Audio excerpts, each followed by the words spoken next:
no longer have COVID because we are seeing a reemergence of those other kinds of diseases, and we don't want to have to treat with that either. So just be overall clean when you are preparing food. Not even when you're preparing food. You come out of the bathroom, you have been picking your nose, wash your hand. General Wash. cleanliness.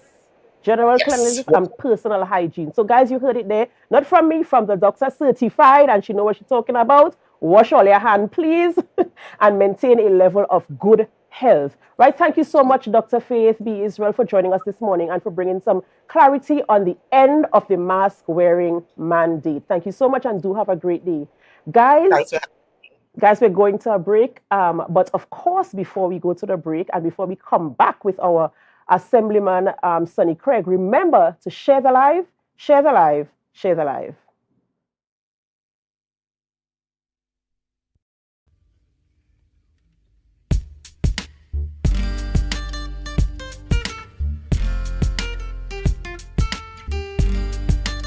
Never ever worry, don't mind if life make you sad. I tell them never ever worry, if your house get flooded out real bad. I tell them never ever worry, what I'm saying is true. So just consider, Tatil will always be here for you. Tatil, where people are people. You know what I mean. Are you looking for a place for your loved ones? Heavenly Care welcomes you. Located at Northside Road opposite Massey Motors, we offer a variety of services. These include doctor visitations, social activities, geriatric care, and much more. Contact us at 277-9595 or visit us at Northside Road opposite Massey Motors. At Heavenly Care, compassion is at the heart of all care. Summerama, real steam for the summer standard. Is a dream for the summer. Dreamy, steamy, standard. What you have, what you have? All the best deals, no drama. Standard be beat like a hammer. Go tell your friend, tell your papa, tell your mama. We got more, we got more. Standards have what you're searching for. Quality brand, discounts galore. New things for the summer, online in store. Summertime is here, so make the most out of it at Standard. Never beaten on quality and price. Ignite. Right now, Tobagonians are just currying down to Bonaccord, right in Stobie Local Road. You know why? To come down and shop at Authentic Builders General Hardware, the only hardware store in Tobago that is giving you guys Trinidad prices. So for instance, such as steel, 1/2 inch and 5/8, $7,895. 5/8 construction ply for $260. Every single thing that you will need to do your home renovation or start your new construction, we have it right here. And to get your quotation, it's very easy. Just WhatsApp us at 272-1990 and we will do your free WhatsApp quotation for you.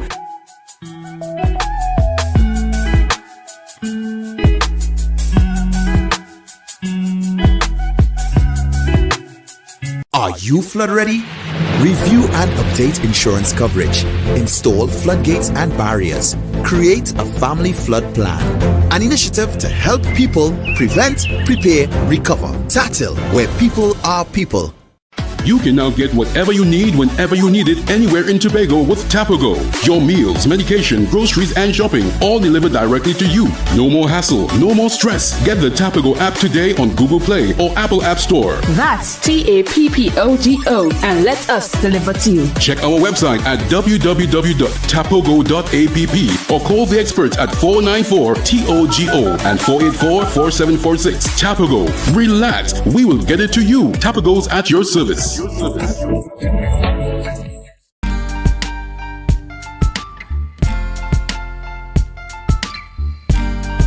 a smile on your face when you're moving from place to place. Good morning, good morning, morning, good morning, morning.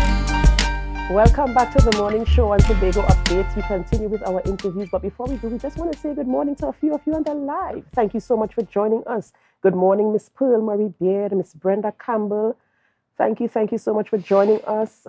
Samantha Boucher, Portia, John Charles, good morning and welcome. We're so happy that you are joining us. Now we're going straight into our interview, and not to be left behind, we just concluded an interview with the Secretary of Health, Wellness and Social Protection, and now we're speaking with the Assistant Secretary, Mr. Sonny Craig, in the same division. And today we're talking about exercise with the Assistant Secretary. I know most of you might have seen some videos and photos circulating on social media with this secretary exercising with his crew.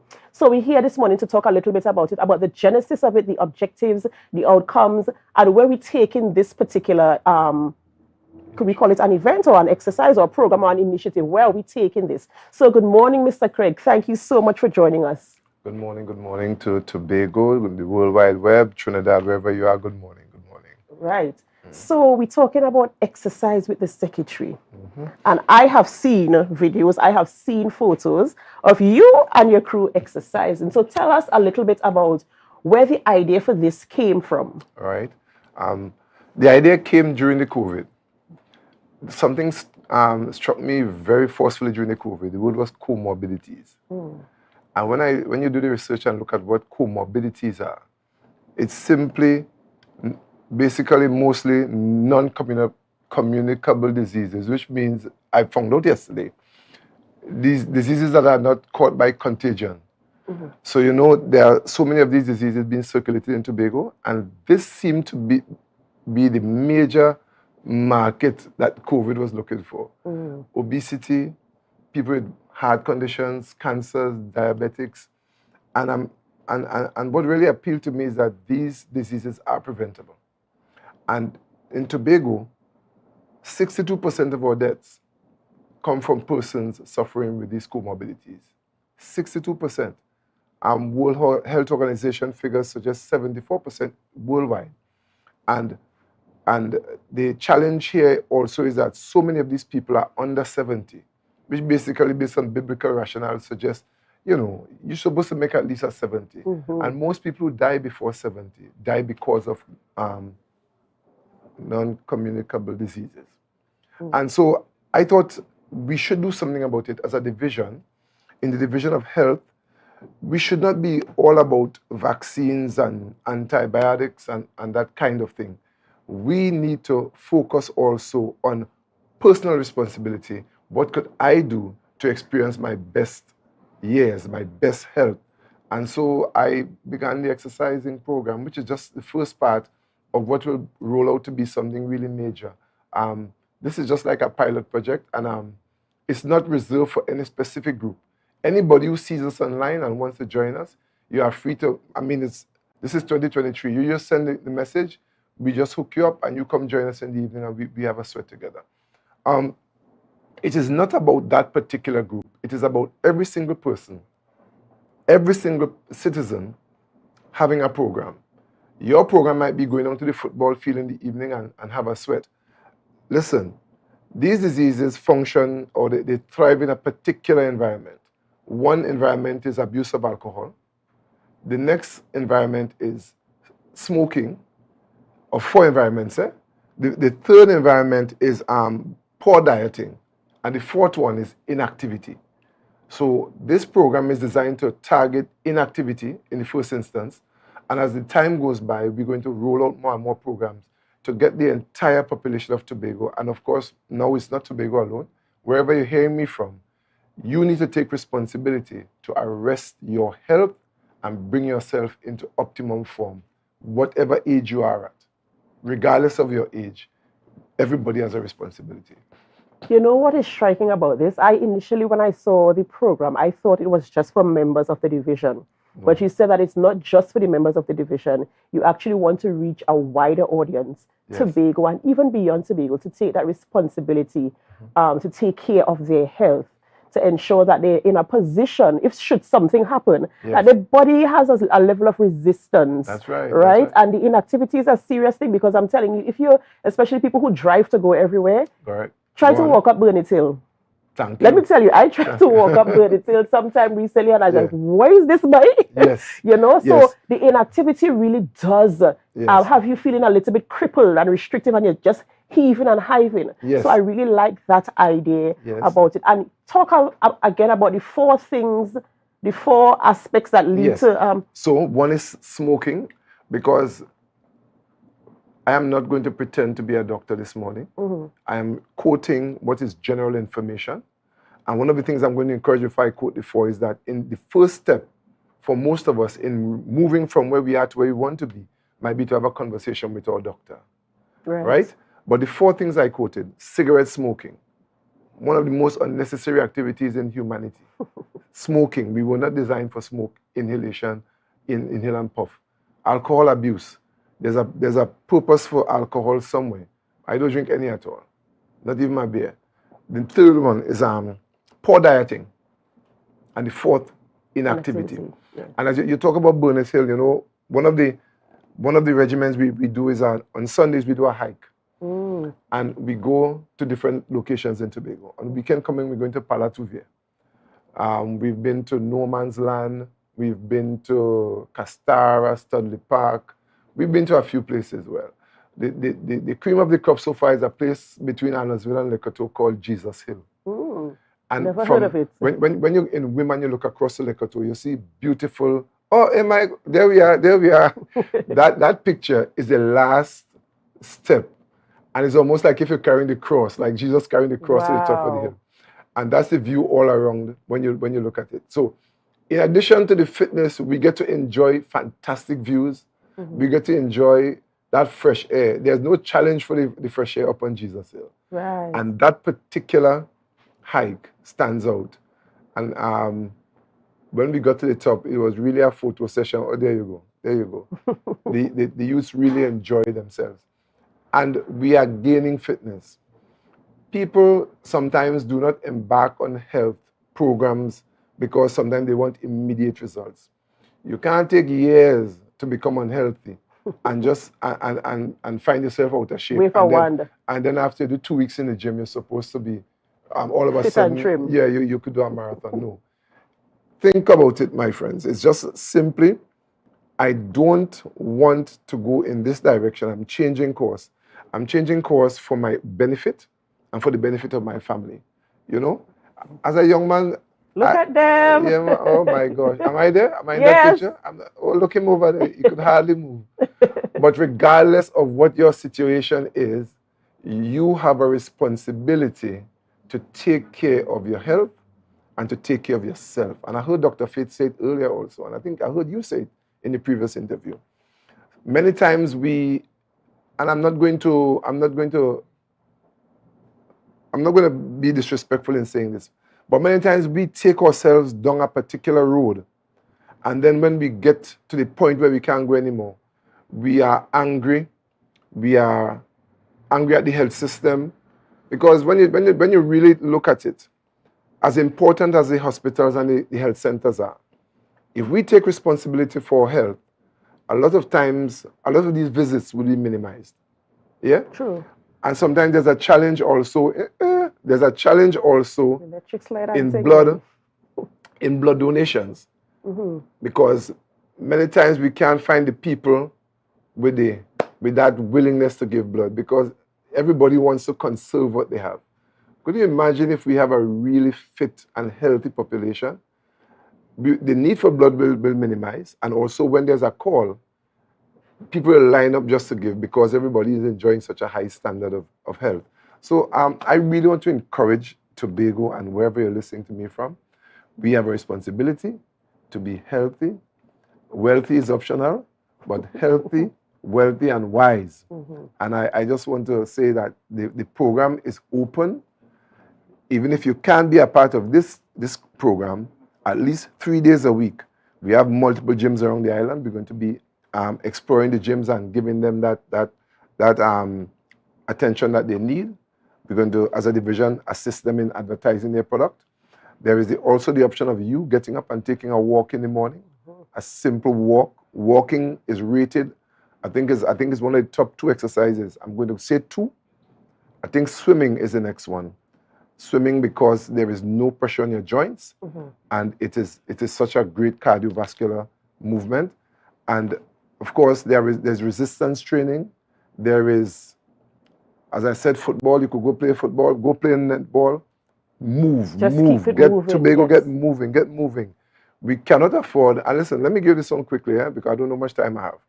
I learned yesterday again that somebody who smokes, and I'm not going to support smoking in any way, but somebody who smokes and exercises has a better chance of living a longer life than somebody who does not smoke and sits on the couch whole day, every day, and does nothing. That's the critical part about moving. Sometimes you see somebody doing something that appears unhealthy, but sometimes they counter it with a healthy practice. Why don't we put all these healthy practices in order and just make them a part of our regimen? So we started in fitness today. When I come back again, I hope we'll be able to talk about diet. Right? Because Tobagonians are not jokers when coming to food. I know. we like with food. We love with food, Here I am. Coconut milk Here and I all am. the I oil weigh and 200 and season. something pounds because I eat well. I don't ever hold back on food. Right. I could fast if I have to do. Right. But we need to make that a part of the conversation. So where is this program going? Because I like everything I'm hearing. I didn't even know that you all did stuff like hikes and other outdoor activities. I really thought it was just restricted to that space where I see you guys do the... But I'm happy to hear that you actually take it outside in the outdoors, enjoying nature, the scenery, and of course, building friendships and relationships. Oh, yes. Because, I mean, as you said, anybody is invited to come along with you guys. Anybody could How come. does one join your group? How does one, how do we know that there's a hike this weekend? Where do we find you, and how do we register if there's a registration process? All right, on the division Facebook page, we will advertise during the preceding week what the plan is for weekend coming. Well, everybody knows now it's Palatavia this weekend, this Sunday. And if you visit the page, you'll get the information. And of course, it's online. You could just indicate your interest, and we look out for you. It's that simple. There is, we ask for a $5, because what will happen eventually is that as we move and as we grow, there'll be little costs involved, And one of the things Tobagonians and everybody need to understand that nothing is free. Nothing is free. Even if you didn't put out cash on your pocket. It might not be free. It might be free to you, but somebody else has to pay for it, right? Somebody else has to pay for it, right? And that $5 is not mandatory. It is not mandatory because people come, you don't have the $5, we wouldn't tell you, okay, let's train, let's get these bodies in gear to fight the fight of life. Now, one of the things that also motivated me is when the Chief Secretary spoke about building the greatest little island on the planet. That island will not be built with a workforce that is sick and sluggish. My father from Lekoto, when he tells me about his boy days, riding from Lekoto to Glamorgan every morning to go to work and ride back to Lekoto, he was a fitness freak. He did multiple jobs in the time when things were really hard. He did 4 different jobs. He was cutlassing in the morning, he was working taxi, he was doing security in the night, and all because during his young days he made that investment. It is Eric Grimshaw, one of the herbalists that once operated in Scarborough, told me, if you take care of yourself for the first half of your life, your body will take care of you for the second half of your life. And I really live by that. I believe in that one. He said, if you think health is expensive, try sickness. True. And there is no health practice that you can engage in that could take more money from you than the money you will spend to regain your health when you get sick. So as a division of health, we push in for health. And I know that we don't need bigger hospitals. We might need to upgrade in areas, in the hospital. But the healthier our population becomes, the less need we have for big, expansive architectural wonders called hospitals. Yeah. Mr. Craig, I just want to say thank you so much. Right? You brought a lot of insight. As I said, I thought the program was just about exercising. I'm so happy to hear that there are nature walks, there are hikes. So guys, we want you to jump on board. We want a healthy Tobago. We want a healthy nation, a healthy country, a healthy world. So let us take responsibility for our health. And if you want to be a part of the programs offered by the Division of Health, Wellness and Social Protection, of course, find their Facebook page, look out to see what is happening next and how you can join, and let us get our bodies in motion. Thank you guys so much. Thank you for staying with us. And we are going to head into a break before we bring in our next guest. But before we go, of course, we're asking you to share the live, share the live, share the live.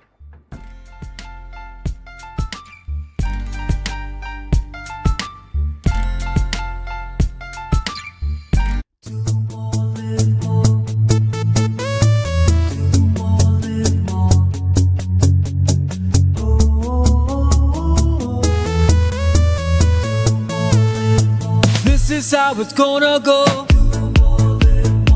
They better look up below, 'cause this is your show, and everybody's gonna know. Say it to them once again. They better look up below.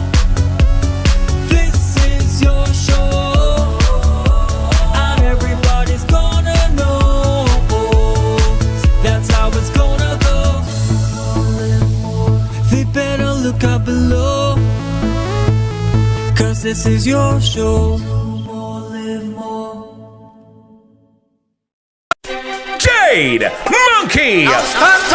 We celebrate a living legend, Curtis Grant, the International General Grant. Guaranty. On the 6th of August, it's a celebration with the General Grant, and he's coming with his friends, Garda Knight, Ziggy Rankin, Ice Sasha, and Prophet Benjamin. Your DJs, Trendsetter Goofy, and Jason G Artistry, Dreads International. Admission only $100 at the door. You pay more. Get your tickets now at Jade Monkey Bar, Barcode, Happy Place Bar, and Pablo Supermarket. For more information, call 266-6626 or 366-0991. Follow us on Instagram at Jade Monkey Bar TBG. On Facebook at Jade Monkey Bar Tobago. It's a celebration with the General Grant on the 6th of August from 9 p.m. at the Jade Monkey. This event powered by Digicel, Carib, Cool Control Air Conditioning, and Blue Heron Establishment.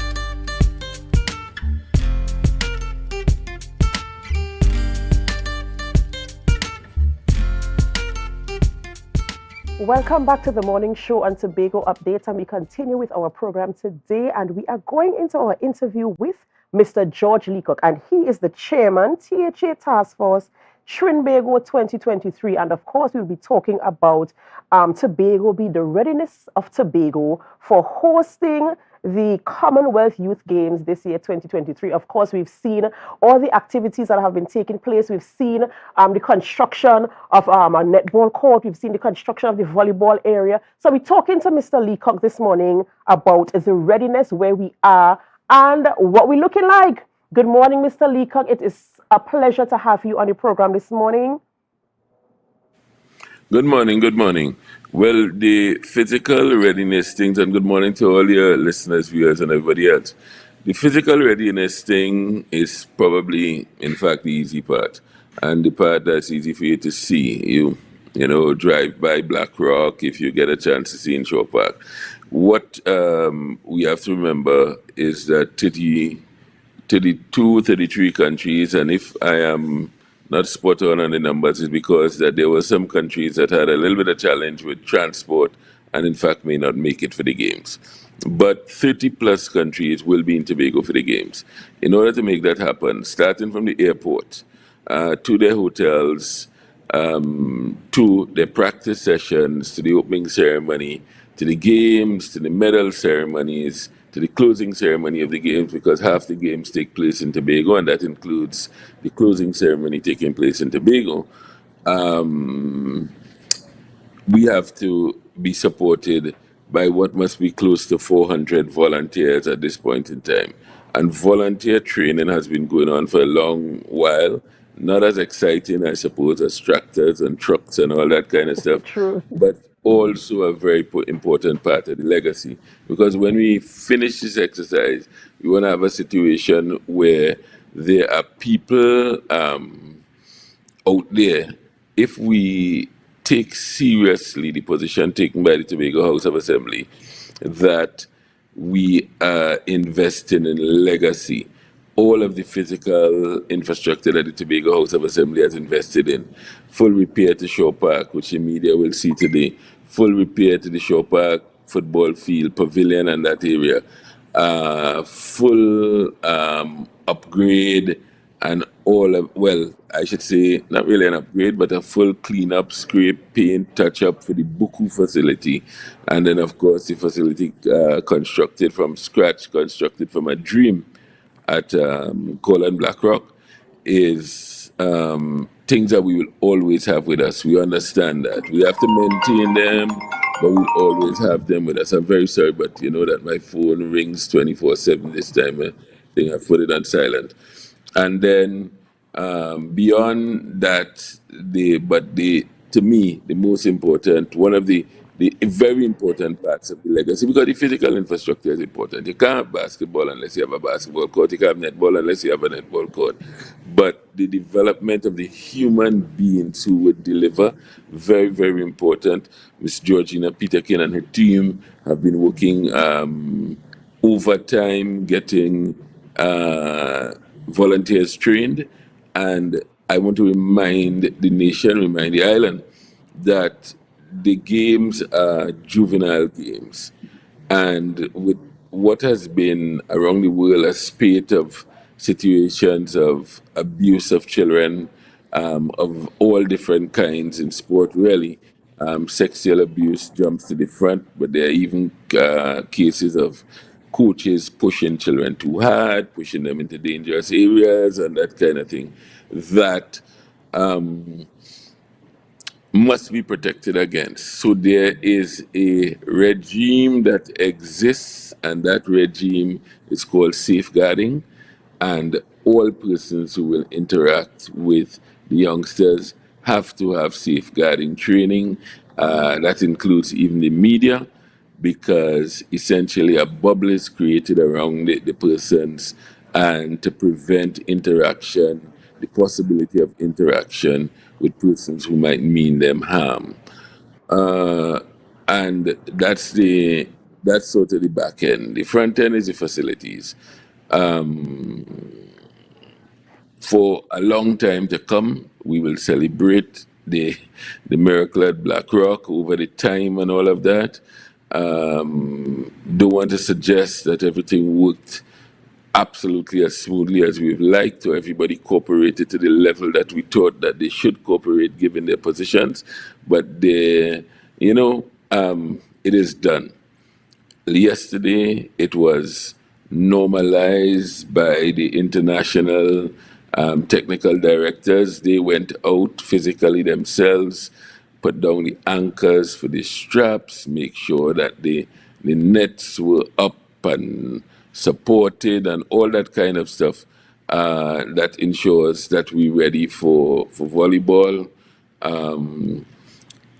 Similarly, if you look at Shaw Park, most people would be surprised at the transformation of Shaw Park, the grass and all of that, the extension of the basketball floor to make it an all-sport floor at the Shaw Park, done by gifted tradesmen, gifted woodworkers, led by the famous Monk, has essentially got, I could call it international reviews. People did believe in the first instance that it could be done, but it was. And we're ready for that. The B-Mobile, they're putting in the additional telecommunications infrastructure that hopefully allows us to have a properly blended opening ceremony. On Saturday, I say blended because the main opening ceremony takes place in Trinidad, and we will see a lot of it on big screen, but we'll also have a program in Tobago for those persons who are in Tobago to enjoy for the closing ceremony, which is a closed event. One of the fast ferries is going to bring all the persons in Trinidad who want to participate in the closing ceremony, and of course, to see Tobago for the day over to Tobago to participate in the closing ceremony, and the ferry will basically wait around and take them back to Trinidad. So that's what we're looking at in terms of a schedule of activities taking place. Volleyball runs for all the days of the tournament from the first day to the last. 3 games in the morning, 3 games in the afternoon, starting at about 7 on Sunday, Monday and Wednesday. You have triathlon. Netball starts on Sunday and runs for about 3 days or 4 days, and rugby runs for 3 days.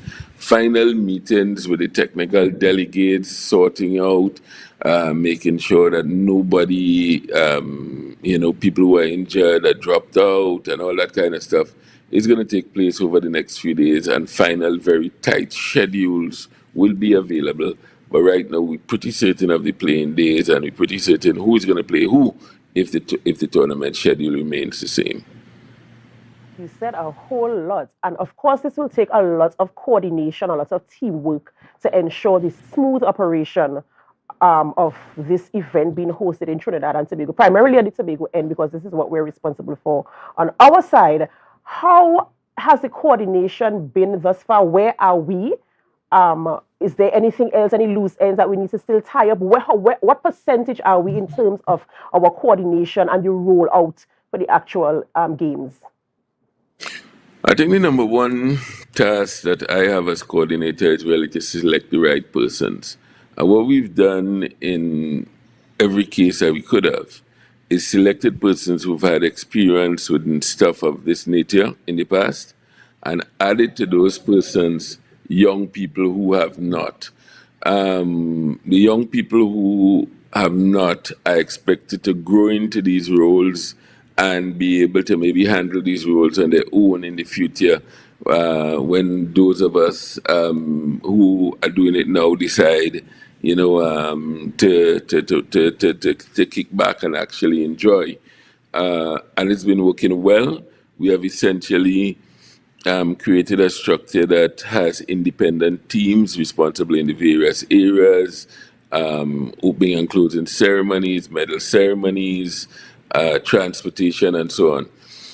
Those groups are led by team leads, and there are really two lines of communication. One line where they communicate directly up to the task force in Tobago, but they're also allowed to communicate with their counterparts in Trinidad. And usually their communication with their counterparts in Trinidad is we are copied on it at the level of the task force, and we would jump in if we see anything that is of concern. I think the most popular thing that we've seen sometimes is an effort to over-present, because people really are a little nervous about not making errors. But I think that plan A and a plan B would suffice in most circumstances. When you start presenting plans C, D, E, F, G, you could say, we would step in and say, all right, you've probably gone far enough. But for the most part, it has worked. Of course, as the overall chair, I am ever ready to jump in, wherever is necessary. The ramp up has been, in a sense, a little bit of a blessing, because there was a little bit of a communication issue coming out of Trinidad for transport that we should pick up in the airport in Tobago. But fortunately, that happened very early when there were only one or two people coming in, and we were able to catch the ball before it dropped. You'd like to know maybe the day before to organize transport, but fortunately, because you have coordinators on the airport in Trinidad who call and say, somebody's on this flight. They say, oh, really? I say, okay, well, it's 25 minutes from where we have our vehicle pool, so we will have a vehicle there. But having dealt with those issues over the last couple of days, George Leacock there, the chairman of the THA Task Force Trinbago 2023, speaking a little bit on the readiness for hosting the Commonwealth Youth Games in Tobago. Thank you so much, Mr. Leacock. And we are going to go for a quick break, and we come back with our next guest. But before we go, of course, we're asking you to do what? Share the live, share the live, share the live.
13B Portmore, Scarborough, Tobago, with over 25 years experience offering services in and not limited to microscopic blood analysis, reflexology, and the sale of a wide range of organic herbal products used to supplement thyroid, lymphatic, heart, kidney, and brain health, and the male and female reproductive systems. Come and chat with us. Remember, your health is your wealth.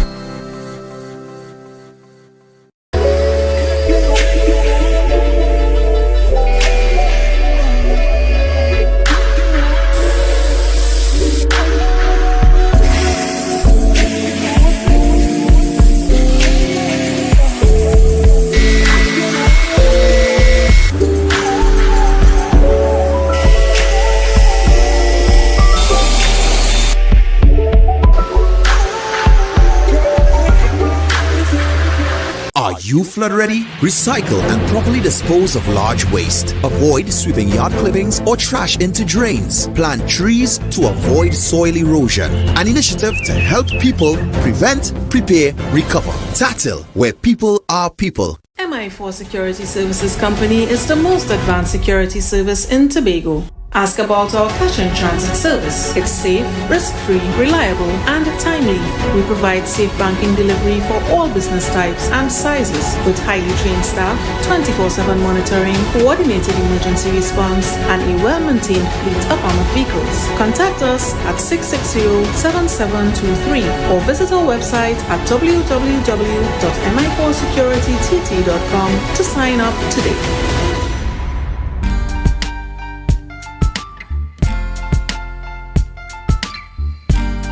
Put a smile on your face when you're moving from place to place. Good morning. Good morning. Welcome back to the morning show on Tobago Updates, and we're wrapping our time with you this morning with our final interview, and we have representatives from Fog Angels, Juve, and Mass Band. Right, we have with us Miss Simoy Defoe, she's the Public Relations Officer, and we also have Miss Kerry Berry, the Head of Productions, here with us in studio this morning. Look at us, we're all wearing the same color. Hi. So that when I came in, Right, ladies, welcome to the program this morning. Tell us about, I know you had your band launch last night, so tell us a little bit about that, how people can contact you, and what we could expect this year for Carnival. Hi, good morning, everyone. We had our band launch last night. It was very successful. It was a virtual band launch. So we had this band launch live on social media pages such as Tobago Updates, CNC3, TV6. We tried to reach our market, our international markets who cannot be here to witness and be a part of our event. It was very successful. That's good. We could do everything social media now, right? Correct. We could reach a wider audience with social media. Yeah. So tell us about how can people register to be part of the band and the different sections, and what we could expect. Like how many sections we have in this year? Is it one section, a main section, 20 sections? What are we looking forward to? Yeah. Well, we have 12 sections this year from Mass. 12? That's right. Tobago Carnival we're talking about? Correct. Lots of options for our people. And we have 6 Juve sections. Yeah, and the best part is there's one section that we have not named ourselves. We are allowing the public to name the section, and we are allowing the person that we select to win a free costume. Oh, look at that. So it's a competition then. So then you get to pull it. Okay. That's a frontline costume as well. Right. Oh, you hear that, right? So for those of you with your creative eye and whatever, you're looking for a name for the section and you're winning your costume frontline. Yeah. And frontline, does have all the little pretty things. So it's a proper thing you're winning. It's not little pretty things, it's big pretty things. Proper thing you're talking about, proper thing, right? So tell us, how do they participate in the competition? They have to comment under the photo and guess what they think that name is. Okay, so the photos are posted on your social media pages, which are? Fog Angels Carnival Tobago on IG and Fog Angels Carnival on Facebook. Okay, so things to win. Yeah. So look out for Fog Angels on your social media pages. Remember to comment on the photo. If you want to win that costume, your frontline costume, I don't know that's proper thing. Everybody in the back will be like, I wish I was me win, but so Fog Angels, and they said they have 12 sections this year for Pretty Mass and 6 for Juve. Yeah. But even though it's 6, there are 10 options. Listen, I was unprepared for this. We're talking about Tobago Carnival in October, we're talking right? We're not about talking Tobago about National Carnival. Yeah. Tobago Listen, so obviously Tobago Carnival is growing, and Frog Angels not even sticking, they jump on it, Yeah. and they have taken forward. So if you want to win the costume, if you want to participate, look at their social media pages. That's where they Correct. go. Yeah. And to register, they go on to www.frogangels.com.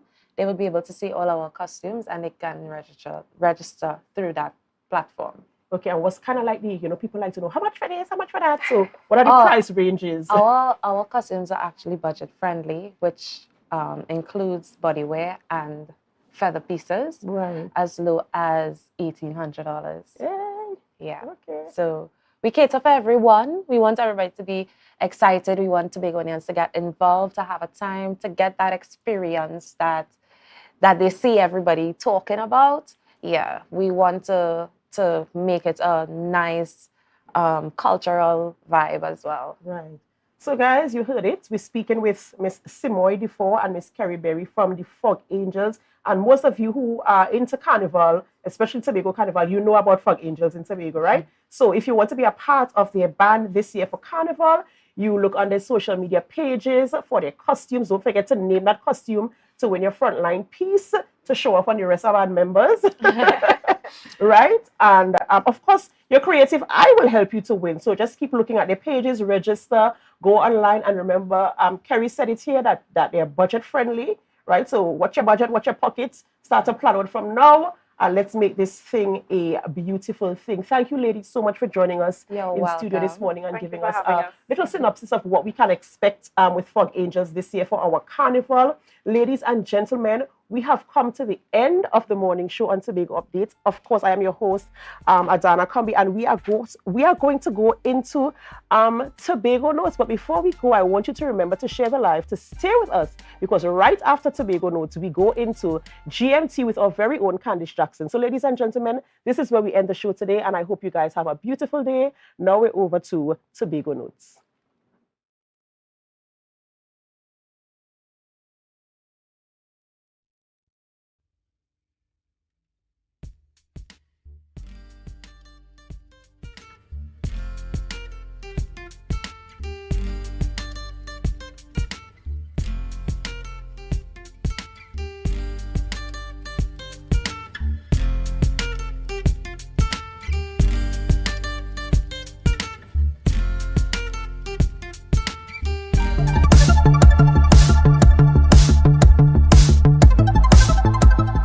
There is no better investment of time and money than in the life of a child.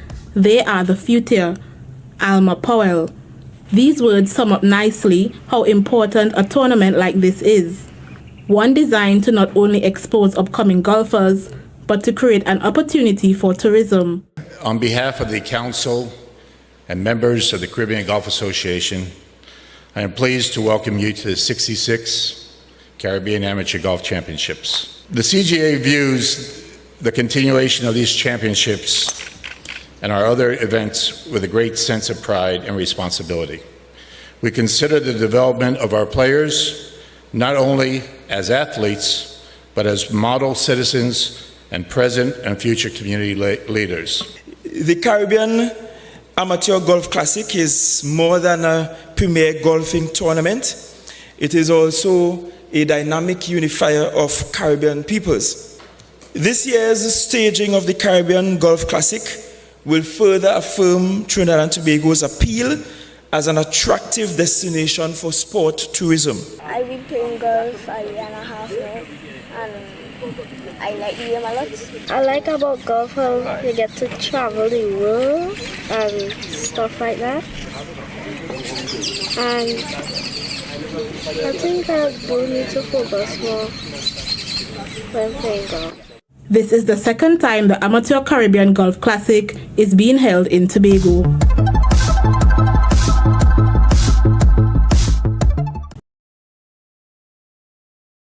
Never ever worry, don't mind if life make you sad. I tell them never ever worry, if your house get flooded out real bad. I tell them never ever worry, what I'm saying is true. So just consider, Tatil will always be here for you. Tatil, where people are people. You know what I mean. Are you looking for a place for your loved ones? Heavenly Care welcomes you. Located at Northside Road opposite Massey Motors, we offer a variety of services. These include doctor visitations, social activities, geriatric care, and much more. Contact us at 277-9595 or visit us at Northside Road opposite Massey Motors. At Heavenly Care, compassion is at the heart of all care. Summerama, real steam for the summer at standard. Is a dream for the summer. Dreamy, steamy, standard. What you have, what you have? All the best deals, no drama. Standard be beat like a hammer. Go tell your friend, tell your papa, tell your mama. We got more, we got more. Standards of what is searching for. Quality brand, discounts galore. New things for the summer, online in store. Summertime is here, so make the most out of it at Standard. Never beaten on quality and price. It nice. Right now, Tobagonians are just currying down to Bonaccord, right in Stobie Local Road. You know why? To come down and shop at Authentic Builders General Hardware, the only hardware store in Tobago that is giving you guys Trinidad prices. So for instance, such as steel, half-inch and 5/8, $7,895. 5/8 construction ply for $260. Every single thing that you will need to do your home renovation or start your new construction, we have it right here. And to get your quotation, it's very easy. Just WhatsApp us at 272-1990 and we will do your free WhatsApp quotation for you.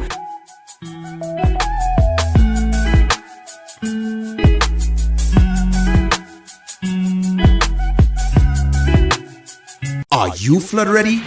Review and update insurance coverage. Install floodgates and barriers.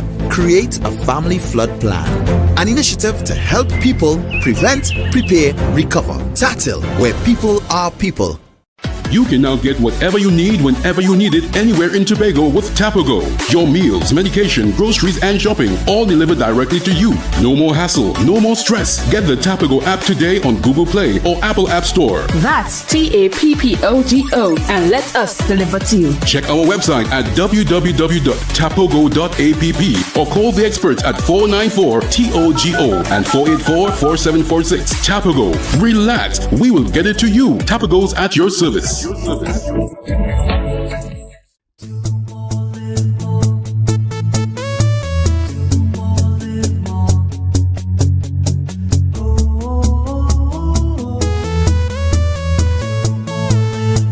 This is how it's gonna go.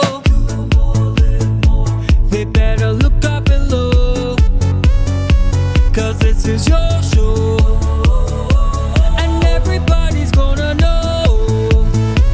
Say it to them once again. They better look up below. This is your show, and everybody's gonna know. That's how it's gonna go. They better look up below, 'cause this is your show. Yeah. Hey. Tobago updates. Good morning, Tobago. Wake up with Candace and Denise. Good morning, Tobago on Tobago Updates, your source for current affairs in Tobago, Trinidad, and the region. With the perfect conversations to complement your morning routine, I am Candace Jackson, and let's get started with the news in 90 seconds. The news in 90 seconds is brought to you by Flow, working for you on Tobago's newest fiber network. The Tobago House of Assembly is facing scrutiny after spending $86,000 on a pagoda intended for Little Tobago, but built 3 miles away from the Speyside Jetty. Former Chief Secretary Ansel Dennis called for an immediate investigation by the Integrity Commission. The Trinidad-based contractor Mackerel and Associates Limited, approved by the THA, made a decision to relocate the pagoda based on recommendations. The contractor covered the cost difference from their pocket and asserted that the pagoda was fit for purpose.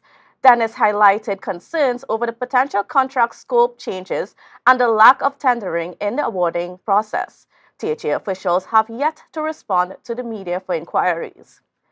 Meanwhile, at a recent UNC meeting in Shogunas, MP Dinesh Rambali criticized the Prime Minister for sending a pre-action protocol letter to THA whistleblower Akil Abdullah. The letter dated July 26 accuses Abdullah of making false and slanderous statements against the Prime Minister. Rambali questioned if PNM lawyers are preparing an indemnity agreement for Abdullah to testify against THA Chief Secretary Fali Augustine. Raleigh offered Abdullah an option to retract his statements or apologize to avoid legal proceedings.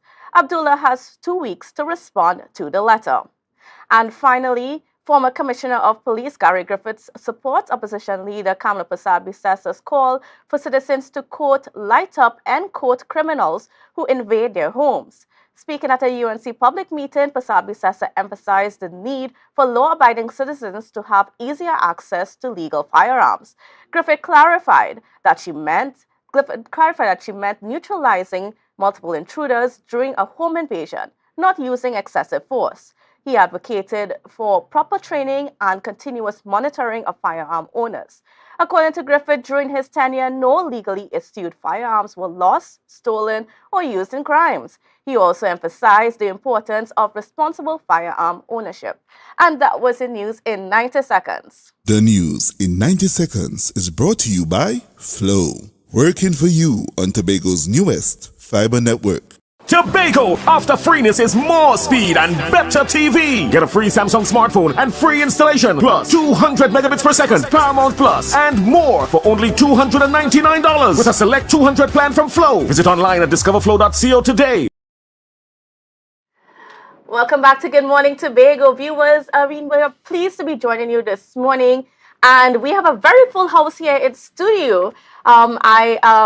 Being surrounded by some people that, I know some of you want some answers to some of the things within this space. So, first of all, I'm going to start with the man in the middle. Of course, you know him as Assistant Commissioner for the TTPS in Tobago, Mr. Collis Hazel, Officer Collis Hazel.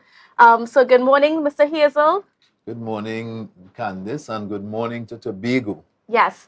And then also joining him, we have on his right, Mr. Clive Clark, who is the Transport Commissioner for Licensing Officers in TNT. And on my right, we have Mr. London Mark, and he is the Fire Prevention Officer for the Trinidad and Tobago Fire Service. So good morning to you both. Good morning. Welcome. And, Mr. Hazel, I'm going to start with you a little bit because, up in the news, we had a couple crime-fighting issues in the news here.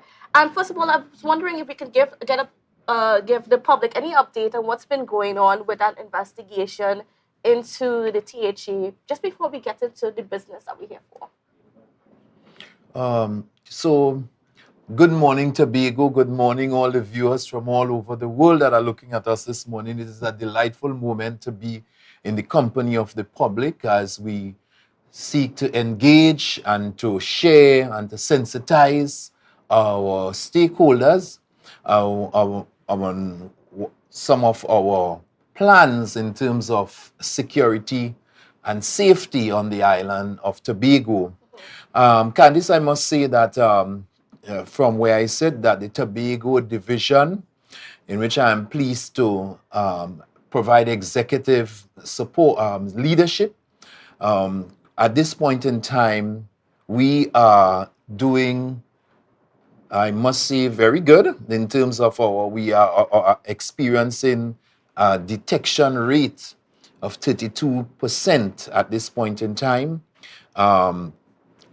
In terms of our crime fighting strategy, we are also observing that we are challenged with some issues of our murder, of course, and in terms of we have some fraud issues that are taking place, and larceny motor vehicle. So these are what really we are paying particular attention to at this point in time. And like we are focusing attention to road traffic accidents. Yes. within the recent past, we would have observed that Tobago have had thus far 6 fatalities, and therefore that is not good for where we sit in Tobago. We have lost one of our very own servicemen from the fire service and a very distinguished young lady to road traffic accidents. And we have been seeing the creeping of these other road fatal accidents taking place. And therefore, it is for us to address these issues of safety. And therefore, why we are extending this partnership arrangement. Likewise, you know that the fire services play a critical role in safety. And of course, when we're talking road and safety, we're talking the licensing authority. And therefore, we continue to engage, we continue to partner. Of course, that is part of the strategic direction where we operate in the TTPS as part of our pillar. And hence the reason why we are collaborating and working together in order to mutually solve defined problems that are affecting us. Well, I mean, okay, so let's start there. When some messages were circulating on social media, WhatsApp, and so on, and we saw a bunch of officers coming off the ferry. We saw some of the personnel attached to the transport division coming up, and there's the talk that these officers from Trinidad are coming to distress the people in Tobago. So I want to alleviate some of those fears or to bring some clarity as to what's happening, where we're seeing additional officers coming to Tobago, and we're seeing the transport division once again here in Tobago to issue tickets, it seems. So let me take it from the onset that to put that narrative to an end about the transport officers coming from Trinidad. This country is a twin island republic. And where national security is concerned, there are various arms that continues to work together in the twin island republic of Trinidad and Tobago. So I do not want to hear the public, especially my Tobago counterparts, with what I consider that foolish thought of Trinidad officers coming to Tobago. I am Collis Hazel, the Assistant Commissioner for Tobago and Eastern Division.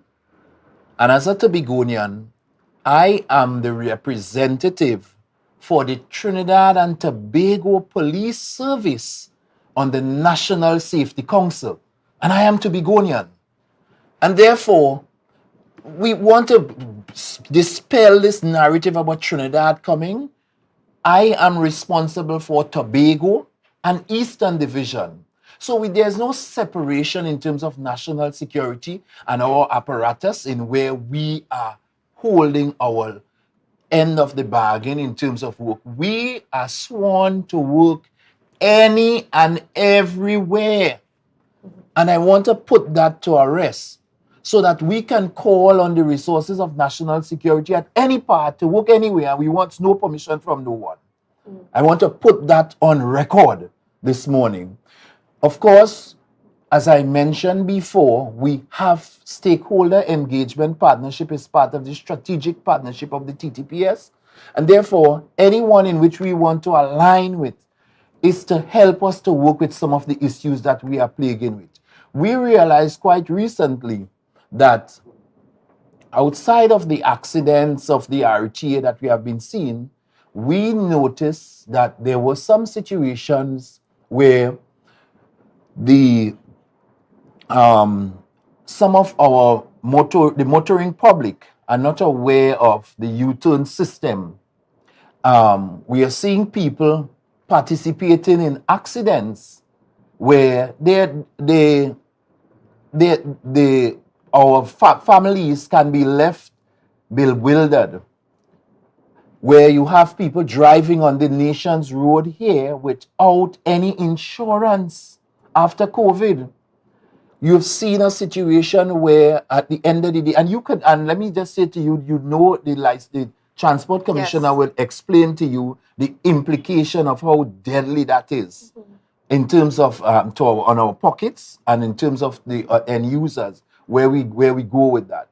We have seen a situation in my case where most of the homicides that we are investigating, we have situations where motor vehicles are being used coming via the ferry, coming to Tobago, wrong number plates, and ending up here among our own people here, purchasing them, using them, and committing crime and criminality. And therefore, we have to address these issues, and it is hence the reason why we are organizing these sessions that we are going to be utilizing here to educate, to inform, and to ensure that we act as a catalyst for change in this society where recklessness about the highways and byways.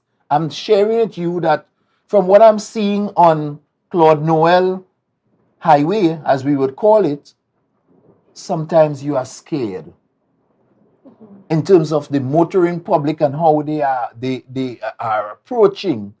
The roads continue to be small. They have not developed in any significant way. But what we have is more vehicles on the same road space.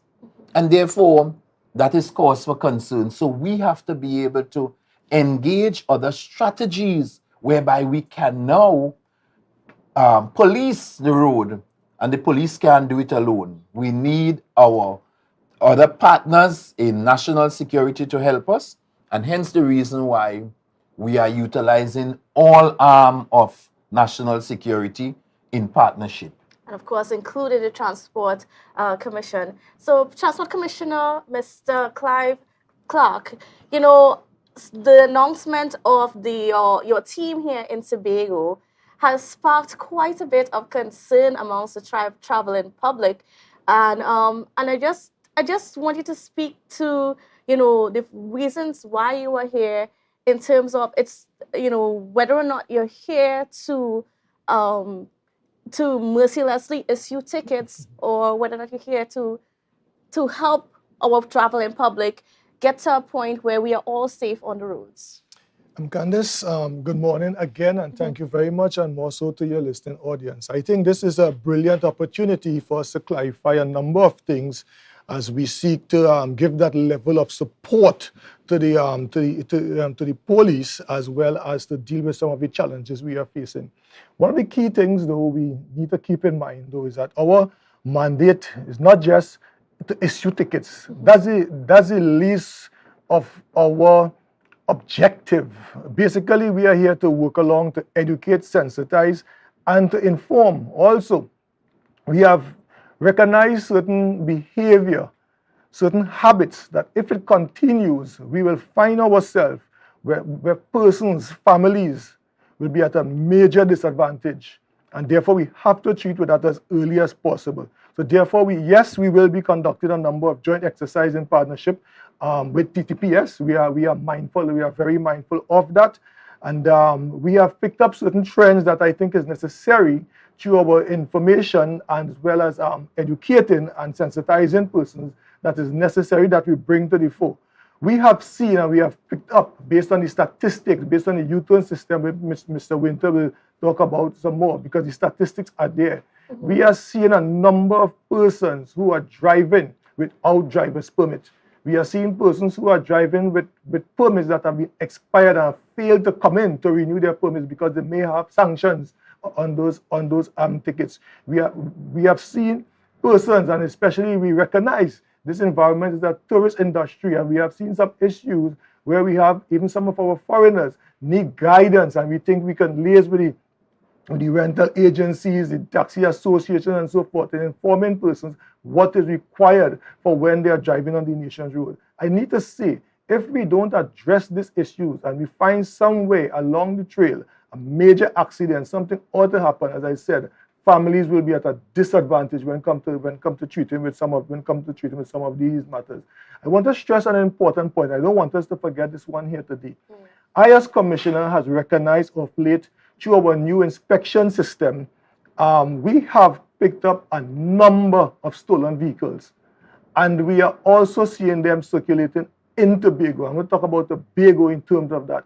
And what is worrying me, in the past, some of those vehicles have been re-registered into licensing. And some of those, and due to the fact that the inspection system allows us to detect those, we have found situations where persons are acquiring vehicles without doing any due diligence and then finding themselves in situations when we locate those vehicles.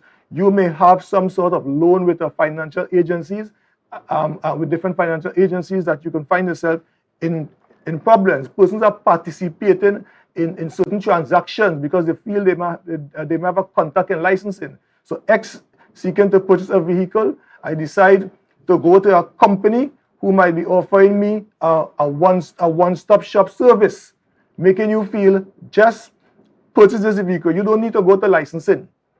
I have a contact. I will do everything for you. We have systems now to pick that up. And what we have found, the persons who participated in those activities, 98% of the time is either a stolen vehicle or a knocked down vehicle. By that I mean they cut out the chassis from one vehicle, place it in another, or file over the chassis in that specific vehicle and stamp something else. And I'm saying, though, we are here to protect you from your investment. We are also picking up a number of key offenses. I will just talk about one of them. Mr. Winter will talk about the details. Seatbelts seem to be an issue. The use of seatbelts. Even in 2023. Yes, even in 2023. And I'll tell you something. I strongly believe if we treat with this seatbelt issue, we will find ourselves in the event there are any eventualities, minor accidents, etc. You will find yourself in a position where we can save lives. And my concern is lives and family. Hence, the Commissioner have serious concern and have decided to team up with the TTPS in addressing these issues in Tobago. All right, well, I'm going to have to stick a pin there. And viewers, don't worry, we are going to be speaking to a lot more of these concerns that the police are faced with, what they are looking for, what you as drivers need to be aware of while you are on the roads. So don't go anywhere. We'll be back right after this. Thanks a favor to wake up and hear my neighbor.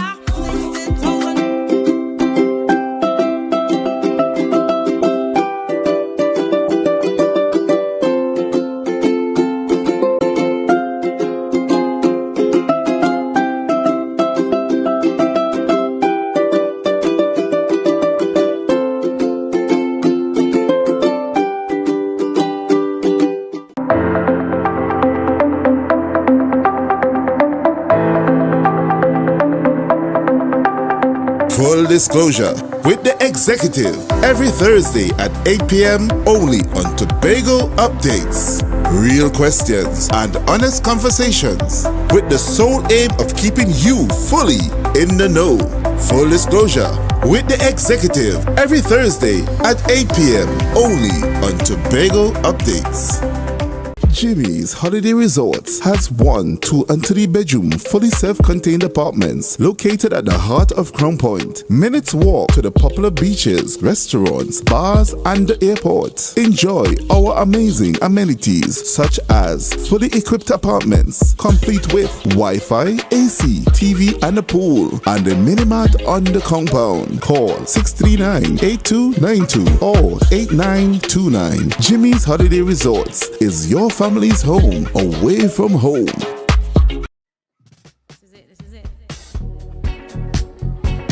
Excel Spa by Haley, where our highly trained staff are ready to deliver the top-class services in facial, massages, waxing, nail enhancement, and body treatment. We are ideally located at Coco Avenue, Switzerland, Tobago. You can find us on Instagram, Facebook, TripAdvisor, or you can call us on 730-0149. Exhale Spa by Haley. Relax, renew, and rejuvenate.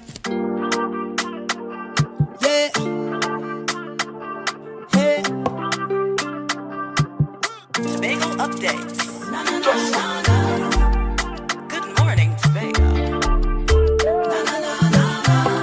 Welcome back to Good Morning Tobago on Tobago Updates. Viewers, we have a jam-packed conversation for you this morning. We are continuing speaking with ACP Carlos Hayes of Tobago. We have the Transport Commissioner, Mr. Clive Clark, the man of the hour right now in Tobago. And of course, we also have Mr. London Mark, who is a fire prevention officer for the TTPS. And we are talking about road safety this morning because that is incredible. It's so very much important. Now, like I know, there's a lot of concern. There's a lot of anticipation, apprehensiveness within the space with the presence of the Transport Commission here in Tobago for what, the next week or so? Yes, next couple of days. Next couple of days, right? Now, what are some of those things? Sometimes people, they complain, like when they get stopped by the officers, they get ticketed for sometimes something very minor, some things that they may not be aware of. And, you know, they often say, people often complain that the officers are unjust. Why you ticketed me for this? You know, so can you enlighten us as to what some of those things that the traveling public is not really aware of, but can attract fines as well as the demerit points on their licenses? Yeah, thank you very much again. Let me say, though, is that anyone receiving a fixed penalty notice, so we use the term ticket, under the new fixed penalty system, we refer to it as a fixed penalty notice.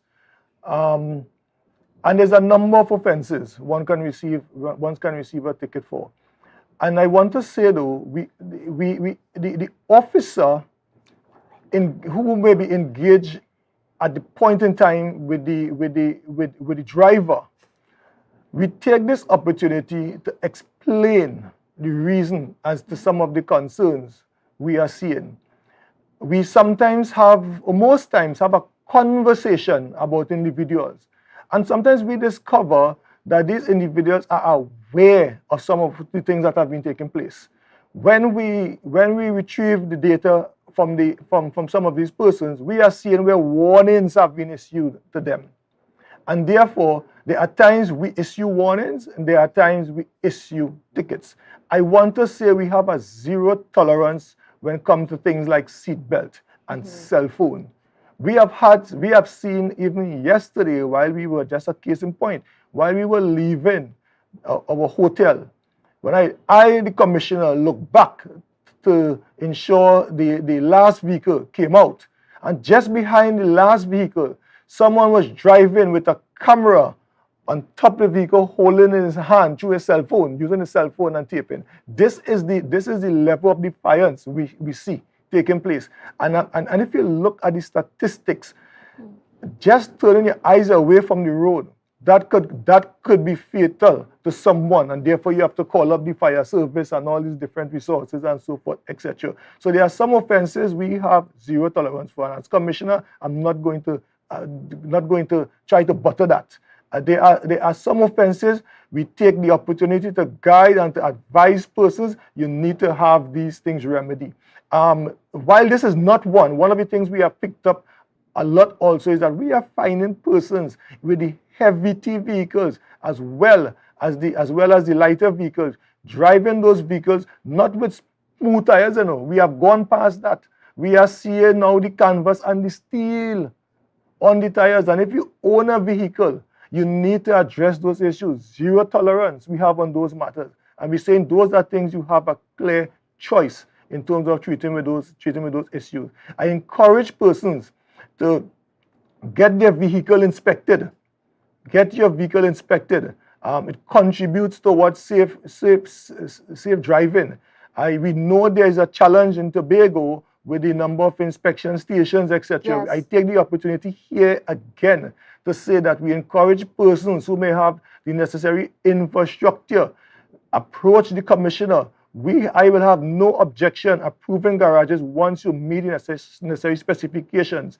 The specifications, the guidelines, all those things are online on the website. You could simply type vehicle testing stations and you will get all the guidelines necessary to set up an inspection station, and you can even apply online. I can tell you it takes less than 6 weeks to approve a testing station once they have the necessary infrastructure. And as you raise that matter of the testing stations, is there any sort of mercy being shown to some drivers? Because it really is a challenge with the fact that we don't really have many stations that we can go to get vehicles inspected, and especially with the amount of vehicles, sometimes people are going several days in a row trying to get this done, and they're not always able to get it done within a timely manner. I'll tell you something, and I hear you and I agree to a point. You know, in January, we had a sort of upsurge of persons seeking to get their vehicle inspected because they know we were continuing and ramping up enforcement on that. You know, I took the opportunity to drive by while I'm here by some of those inspection stations, and I'm not seeing the enthusiasm too. So while that is so, we are not seeing the enthusiasm from persons for doing so. I don't know if there might be a lack of enforcement, of challenges, etc. with that. But I'm telling you, that will lead straight into road fatalities because these persons may continue to drive their vehicles defective. And I'm saying though, as it is right now, between January to now, we are now in August. And basically, I was hoping we see much more vehicles would have been behind the inspection sticker and so forth at this point in time because the opportunity is there. I think for some reason there seemed to be a lack of will to participate in that. And I'll tell you something, if we do not seek to enforce that component of the law, we will find ourselves in problems. And then tell me a bit about, just some of the other infractions that you are seeing out there on the roads. The most common infractions, even with your vehicle, that people are not paying attention to. Well, we have a particular aspect we tend to want to raise. I'm going to be specific to what you asked. But we talk about defective fittings on vehicles, and we have seen a number of those.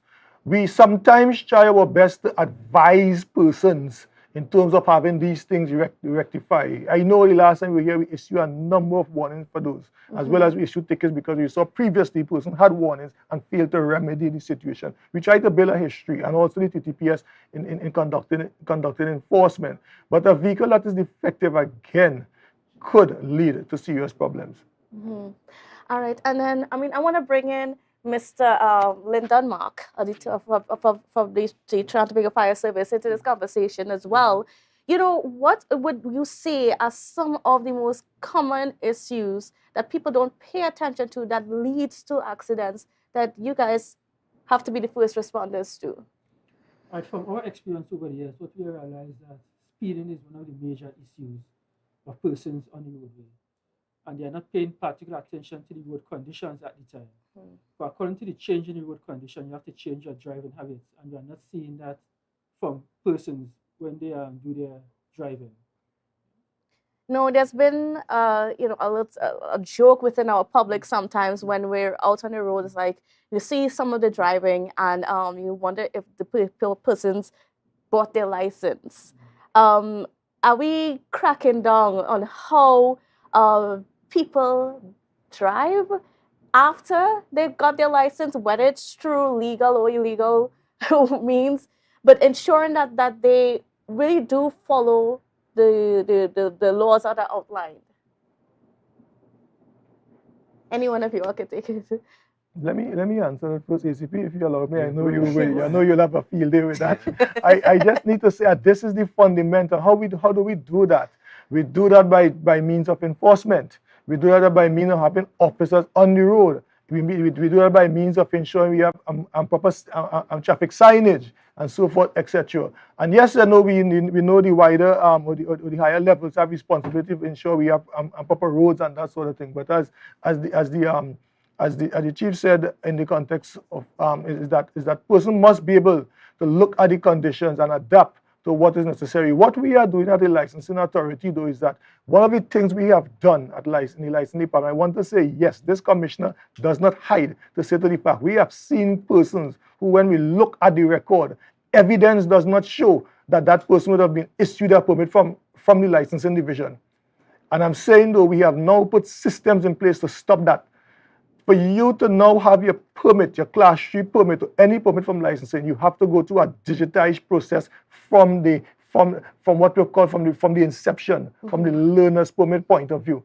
And that permit will not print unless you participate in a regulations process because it's integrated. It will not print unless you pay for that service within licensing.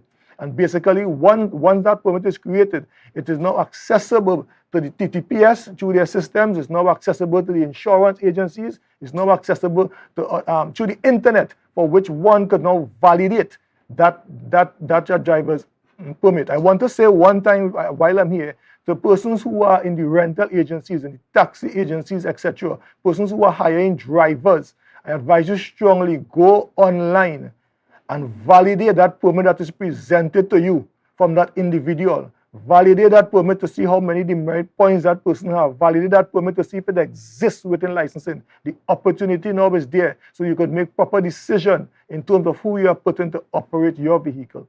And we're going to have the phone lines open pretty soon. So you, the viewers, I know many of you have a lot of burning questions. So you would have your opportunity to call in a little bit. So I just wanted to mention that to get yourself ready. And Mr. Hazel? Yes, this is all about the whole idea of sensitizing persons. The Transport Commissioner spoke to the idea of persons with illegal permit, as I would want to put it that way. And of course, I want to say to you that, John, the public, that time has changed. People have changed. Even problems change. Technology change. But leadership endures. And it is because of leadership in the new space that we are putting forward all these new technological devices, so that in the past times, it would have been easy for you to get away with just what we had in just the normal permits that anybody could have created.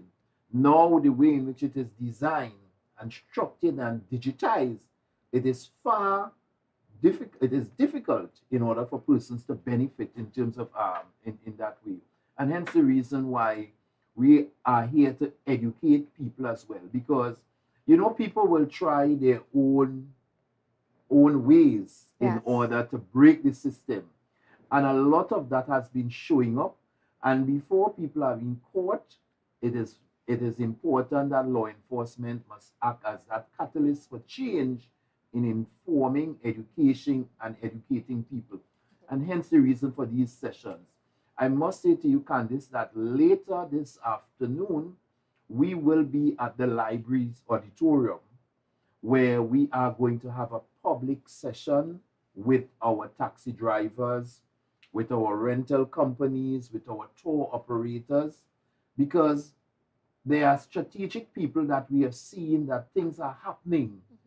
And we need to alert persons in terms of some of what we have observed, and to educate them in terms of what is taking place, because you have situations where even people with international permits are coming here, coming on the island. Some of the international permits that they are coming here with, we have our migrant workers are coming and utilize those permits, and there are countries in which would tell you that they have no authority to issue international permits in their jurisdiction.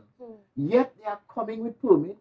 People are employing them, and when you put them through the digitized system is when we're picking them to understand that this can't work. The number that is being utilized here as the registration number just cannot fit in our system. We are seeing situations where people are going and buy vehicles and not checking on the demerit points of the drivers. And all these things are causing issues. And stick a pin right there, because maybe you need to explain that a little bit to the public who may not be aware of some of those challenges and how the demerit points sometimes switches over to the driver of the vehicle. So I'll hand that over to the transport. Okay, let me answer that. But we do have Mr. Winter coming up shortly who will explain the system and processes with that related to the demerit points. Very important for the listening audience. I just need to say though, one of the things we practice is that we strongly believe that that when an offense is committed where demerit points exist on a fixed penalty ticket or any fixed penalty ticket where demerit points exist, yes or no, the responsibility lies on the offender. I want to make that absolutely clear. We take steps to ensure that we could identify the offender, and the offender can more or less we could treat what is required under the law for the offender. So you find there's what the law allows for, and I'll just touch on this a bit. If for some reason you do not pay your ticket within the required time, there's escalation, etc., we'll talk about. You now enter into a phase you refer to as sanctions. Right, and the law gives the commissioner the authority to apply sanctions as the case may be on the vehicle or on the offender. The practice is that we place the sanctions on the offender, and we look for whether the vehicle is owned by the offender. So in the event the vehicle shows up to do a transaction, we could now more or less. The whole intention is to ensure when they pay that ticket, that matter is clear. So we look at sanctions on vehicle if it is owner driven, and that's one of the things we need to keep in mind. We at times, sometimes which we have discontinued, sometimes we place we previously at times place the sanctions on the vehicle with the intent when that vehicle come in, we use it as an opportunity to find the offender, but we realize that poses some problems and some challenges. So we have removed sanctions on all vehicles to so we could avoid that situation. And this is why you see we ask persons when they come to license, we require that you bring in proof of address. That has been very instrumental, and hence the reason why we put it on our scheduled form for certain transactions. So indirectly, it's now part of the process, it's part of law, part of the process is put by the Transport Commissioner to help validate these individuals. So we have some other challenges where sometimes we had situations, even though you might have sanctions on a vehicle, on an owner-driven aspect, before the process more or less reached an end, that owner might have sold that vehicle to someone else. Yes. When we see those situations, we take the opportunity to remove the sanction because again, though, we have to ensure that that in the event that transaction takes place that is heading to another party who may not be responsible, that person don't take the responsibility for that. So we have put additional administrative processes in place to ensure that don't happen. All right. Well, we're going to take a quick break, viewers, but don't worry, when we come back, you'll be able to post some questions yourself. I know quite a lot of you have some questions, and so the number to call would be 284-6597. So keep that number on hold, and when we come back after this quick break, you can pose your questions. And the vibes is never wrong. We are beauty, we are power. We are people in the sun. We are beaches, we are rivers. We are melanated ones. We special. From the experts that created the Zinger sandwich comes the KFC Crispy Barbecue Zinger. Only one I see is you. Cheddar cheese, crispy onions, the most delicious Kentucky Fried Chicken, and barbecue sauce. Get ready for a whole new level of flavor. Never ever worry, don't mind if life make you sad. I tell them never ever worry if your house get flooded out real bad. I tell them never ever worry, what I'm saying is true. So just consider, Tatil will always be here for you. Tatil, where people are people. You know what I mean. Are you looking for a place for your loved ones? Heavenly Care welcomes you. Located at Northside Road opposite Massey Motors, we offer a variety of services. These include doctor visitations, social activities, geriatric care, and much more. Contact us at 277-9595 or visit us at Northside Road opposite Massey Motors. At Heavenly Care, compassion is at the heart of all care. Summerama, real steam for the summer standard. Is a dream for the summer. Dreamy, steamy standard. What you have? What you have? All the best deals, no drama. Standard be beat like a hammer. Go tell your friend, tell your papa, tell your mama. We got more, we got more. Standards have what is searching for. Quality brand, discounts galore. New things for the summer, online in store. Summertime is here, so make the most out of it at Standard, never beating on quality and price. Ignite. Right now, Tobagonians are just currying down to Bonaccord, right in Stobie Local Road. You know why? To come down and shop at Authentic Builders General Hardware, the only hardware store in Tobago that is giving you guys Trinidad prices. So for instance, such as steel, half-inch and 5/8, $7,895. 5/8 construction ply for $260. Every single thing that you will need to do your home renovation or start your new construction, we have it right here. And to get your quotation, it's very easy. Just WhatsApp us at 272-1990 and we will do your free WhatsApp quotation for you.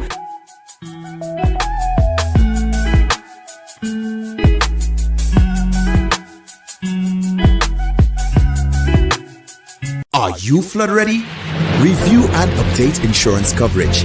Install floodgates and barriers. Create a family flood plan. An initiative to help people prevent, prepare, recover. TATL, where people are people.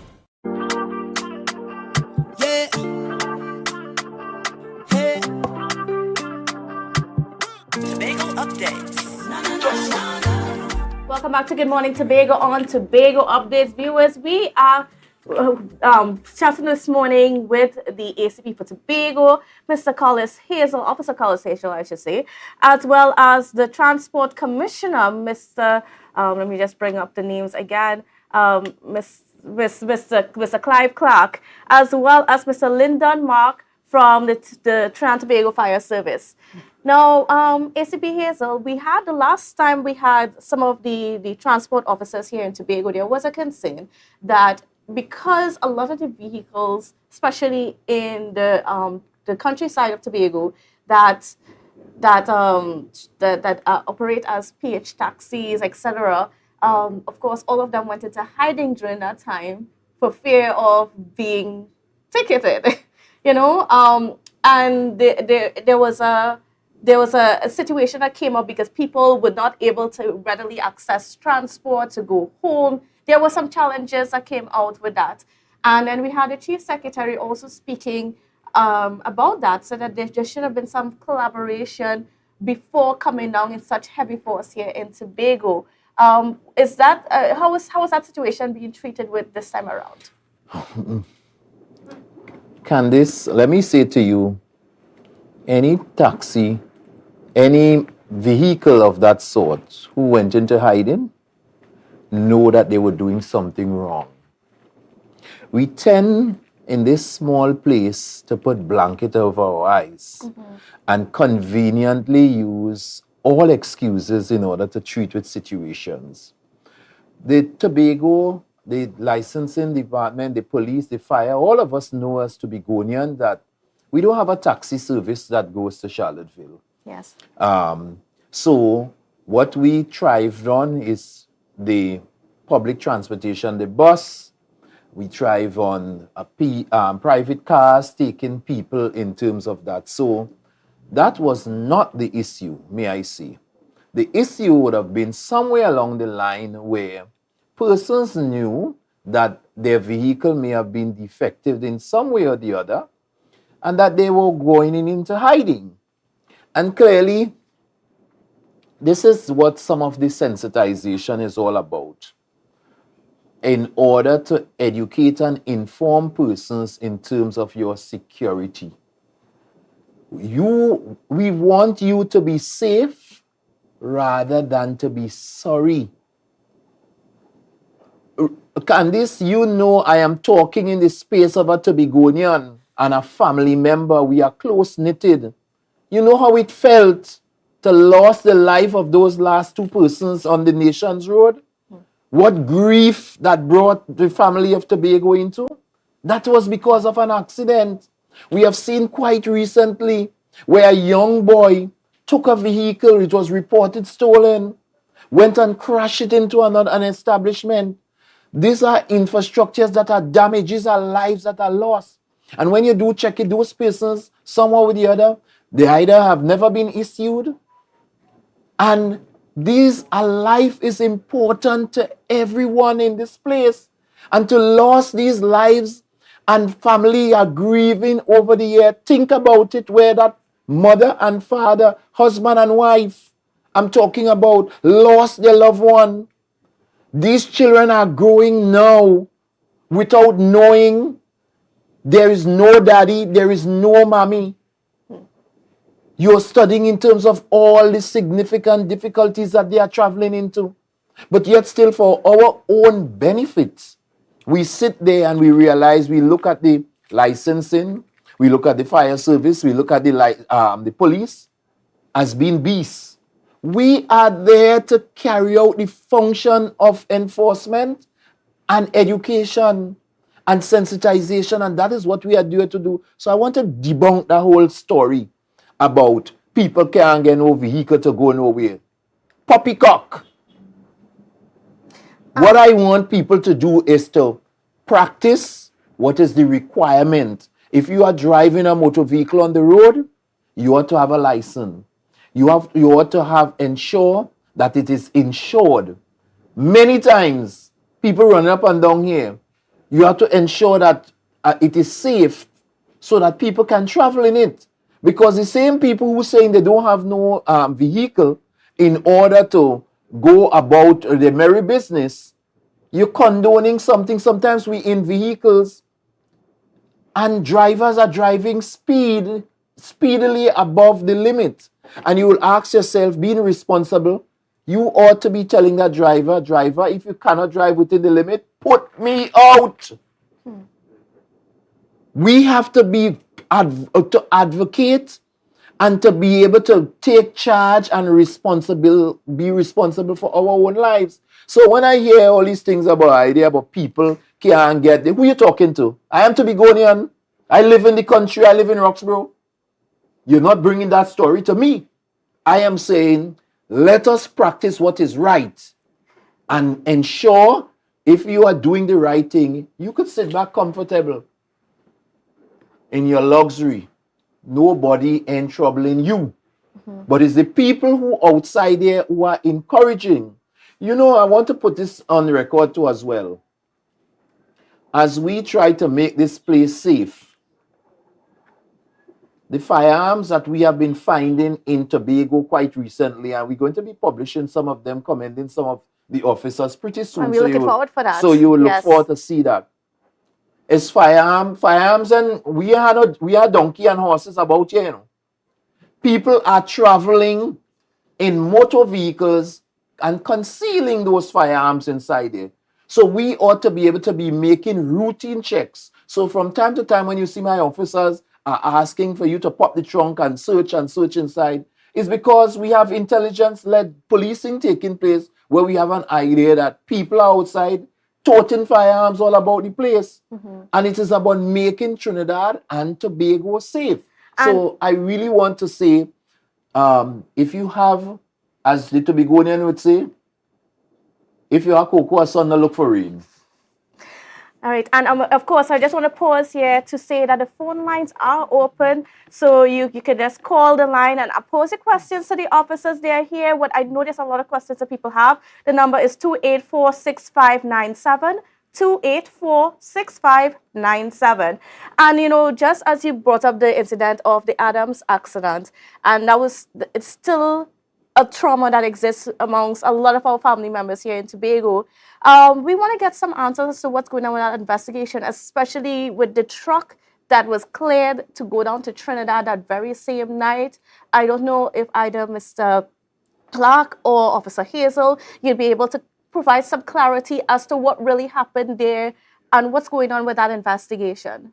Okay, so I can say to you, and then just to debunk that, you see, we have a sort of fairy tale thing that we take and run about this place with. And I received several calls from people all over telling me about the truck. They take the truck and the truck running down to Trinidad and what's that. Poppycock, foolishness. We went out there on limbs and in telling people the whole idea about the fact that I came off a flight the same day that accident took place. And my first order of day was to provide comfort to the aggrieved party who I saw was persons involved, families, victims there, and dealt with that. My second order was to look at the access on the scene of the accident, and present we were able to get the Assistant Commissioner of Transport, my colleague here in Tobago, to come on spot right away. I, with my own two eyes, saw him inspected the vehicle. Now, according to the Motor Vehicle and Road Traffic Act, when a vehicle is involved in an RTA, it ought to be a fatal RTA, it ought to be inspected. Yes. That vehicle was inspected the very same day the accident took place. So there was no need for us to take it and impound it in any vehicle or in any station for anybody to come. So And just stick a pin right there because we do have a caller on the line. So good morning, caller, and welcome. Hello, good morning. Good morning. So you can pose your questions to anyone on the panel. Yes, well, my question, Mr. Hazel, my question is to the Transport Commission. There has been reports of people who have been suffering in the inspections on the road, but it feels like we've been hearing like a tear in his feet. Yeah, you are stopping a tire missing and giving a ticket for those kind of seeming small issues. Are those real? I mean, are those for real or are those made up things? I mean, you get a ticket because you're a car. Yeah, I don't think that that would have interrupted the structure of the vehicle. You'd be able to be in roadworthy or anything like that. Just asking for information. You didn't hear it too clearly. Caller, are you still there? Yes, I am. Could you just speak up a little bit because you sounded a little bit muffled, so the panel wasn't able to hear you clearly. Okay, so this is regard to people saying that they're being stopped by the stop for excuse like tear on your seat, your car being torn, your valve cover on your tire missing, that kind of thing. Are these real issues that would prevent a vehicle from being roadworthy and warranting to get the actual ticket? Okay, all right. So I think he was speaking to like covers. Inspection. Sorry. Something about inspection. Right, covers on your vehicles and things like probably the hub for the wheels and things like that. Is that a concern? No. If I'm sorry, I didn't hear the question quite clearly. If we are referring to things like covers for the wheel, like hubcaps and so forth, those are things that we don't charge for. That's not necessary. Those are accessories that are not compulsory for that when it comes to for one giving a ticket for defective vehicles and so forth. No. And I know, and just to sort of jump some of the callers here, but the last time around there was a concern even about the license plates. Yes, Because we're so used to, a long time you go by somebody who could paint and they do the thing and then you just put it on your car. But it's changing now to a more formalized system. Yeah, I am so happy you raised that question there because that's something we have picked up quite a while and we have seen it in Tobago and in Trinidad. We refer to that as the face number plate. Number plates, there are two types. You're talking about the new modern types you are seeing, yes. But then we have what is more to concern with us at those number plates where you are seeing, and sometimes we take it for granted. A 3 could look like an 8 and so forth because the number plates are faded. And I'll tell you something, that could be a serious issue when it comes to law enforcement if you have to identify that vehicle properly for your statements and so forth Certainly. In the event of a crime. And I'm going to pause you right there because we do have another caller. Good morning and welcome to you. Hi, good morning. Yes. Hello. Good go ahead morning. and pose your question, ma'am. All right, this question is for the commissioner.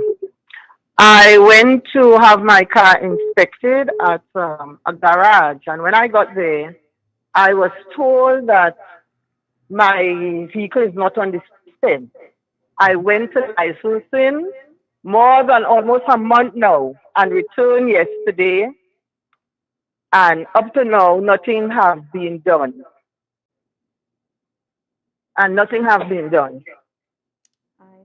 Yeah, So, I'm happy Commissioner? you raised that question, because we have, and you're quite right, the way our system is designed, it is to treat with some of the inconsistencies in licensing and as well as some of the inconsistencies we see due to criminal tendencies. We have situations where persons may, when licensing records were digitized some years ago, it was digitized through a process whereby, you scan the data and someone enter what they see. So you could have data entry issues. And if I can tell you, I recall some years ago that was the data was scanned in Trinidad, and some folks in another country they were entering the chassis numbers and so forth. Wow. We call it indexing, right? So we have situations where sometimes persons may put in a ZFAR2 and these type of things. And those are errors that we could pick up and we could reconcile. I have to say this guardedly, what you may not know, sometimes when a garage tell you your vehicle is not on the system, it is not that it's not on the system, it's that we alone can see what exists with that. And this is how we are picking up vehicles that have duplicate registration number, vehicles that have duplicate chassis. And it's here we are picking up where we are seeing vehicles that might be stolen, or vehicles for some reason through a system licensing had in the past where the number was not the numbers were not generated on an automatic basis. It was one which they give out 1 to 5 to one site and 6 to 10 to another site. What happened sometimes in the past, those same numbers were given out to that site that resulted in administrative duplication, and those are the easy ones to fix. Some of the duplication or some of the issues we are not seeing on the system, sometimes we have to go and find the other vehicle. That vehicle is duplicated with, and most times, I mean last week alone, we discovered about 5 stolen vehicles because of being referrals from the garages. Right. And sometimes, and let me just say, the very persons that are in those situations who make the complaint discover now that they have in their possession a stolen vehicle. I want to say though, however, we have put systems in place to address that as speedily as possible, and most likely they are in the process of locating a vehicle, but locating the other vehicle it might be duplicated with. Questions might ask, will I get a ticket for an inspection if I say such is happening? Two things I want to make it clear. Any ticket anyone receive, you can contest that. It is not the final say, that is left for the courts. Any ticket, you can contest that ticket, that's one. Secondly, we do have necessary information while we are on the road to radio check our systems and see if there's we call it an amendment might have raised with this vehicle, and therefore we say obviously we cannot and we will not issue a fixed penalty ticket if the vehicle is not inspected. We do have access to information on that. All right, Commissioner. And we got another caller on the line. Good morning and welcome to you, caller. Hi, President. Good morning to the entire panel. I have questions and suggestions as well. The Commissioner would have spoken about signage. One thing I could say in Tobago, we lack signage. And in addition, a lot of these signs are hidden by the bush, trees, and that kind of stuff. So we need all the entities to work together to ensure that one, the signs are visible not only for the locals but for tourists as well, and have more signs on the roadway. Right? That's one. Two, another question. Why does it take so long to get a certified copy? Because I would have purchased a vehicle, 2 vehicles, San Fernando, Port of Spain, and I was told, check the system in 4 to 6 months to see if the certified copy is available. But if I go to get the vehicle inspected, I am being told by the inspection station I cannot inspect the vehicle unless I have the certified copy in my name. So I have to go searching now for the previous owner to issue authorization, and they are not willing. Why not have the process when you're doing the transfer include an inspection as well, and issuance of a sticker or some evidence that the vehicle was inspected in going forward, and or improve the process of having the certified copies ready in a more timely manner. So for my sake, if I'm driving, I have kids, let's say I'm going to the supermarket and I get stopped, I may get charged because the vehicle is not I don't have a valid sticker. But is it really my fault? Let me answer this though. In general, our key performance index or delivery time for certified copy. Some sites you get it same day, some sites you get it within 2 days. That's the standard practice for issuers of the certified copy when you have no issue with the records. The ACP for Tobago will be on shortly. I know he have given me his commitment as certified copies are normally generated on a faster basis. He may probably talk to some more on that. But we do have situations. I've never heard of a certified copy taking so long to give in terms of months. We do have situations though where we see, and our systems now, when you come to apply for a certified copy at the licensing department, and you go to the cashier, that the system is built in such a way now whereby the cashier will check, they must put in that vehicle number on the system. And therefore, if that vehicle number doesn't show up on the system, they will tell you, listen, we're having problems with your record, so you don't pay. So they send you by an area to do what you call a query. And then in querying again is where we sometimes find those duplicate records because might be linked to stolen vehicles and that sort of thing. But again, the processes are there to ram that up. I will want to advise you, if you're calling from Tobago and that issues in Tobago, that you visit the ACP. We do have a walk-in thing where a person could query those challenges, ask for the ACP in charge. I heard you call San Fernando. You go there, you have an assistant transport commissioner also, ATC, sorry, and ACP on both sides. As well as have automotive licensing officers. And let me say, those persons are willing to assist. And I will tell you something, and let me say it here today. We have had situations when we sometimes try to build processes in place and we put certain key performance index and systems in place. We have persons who we have found that are not licensing staff.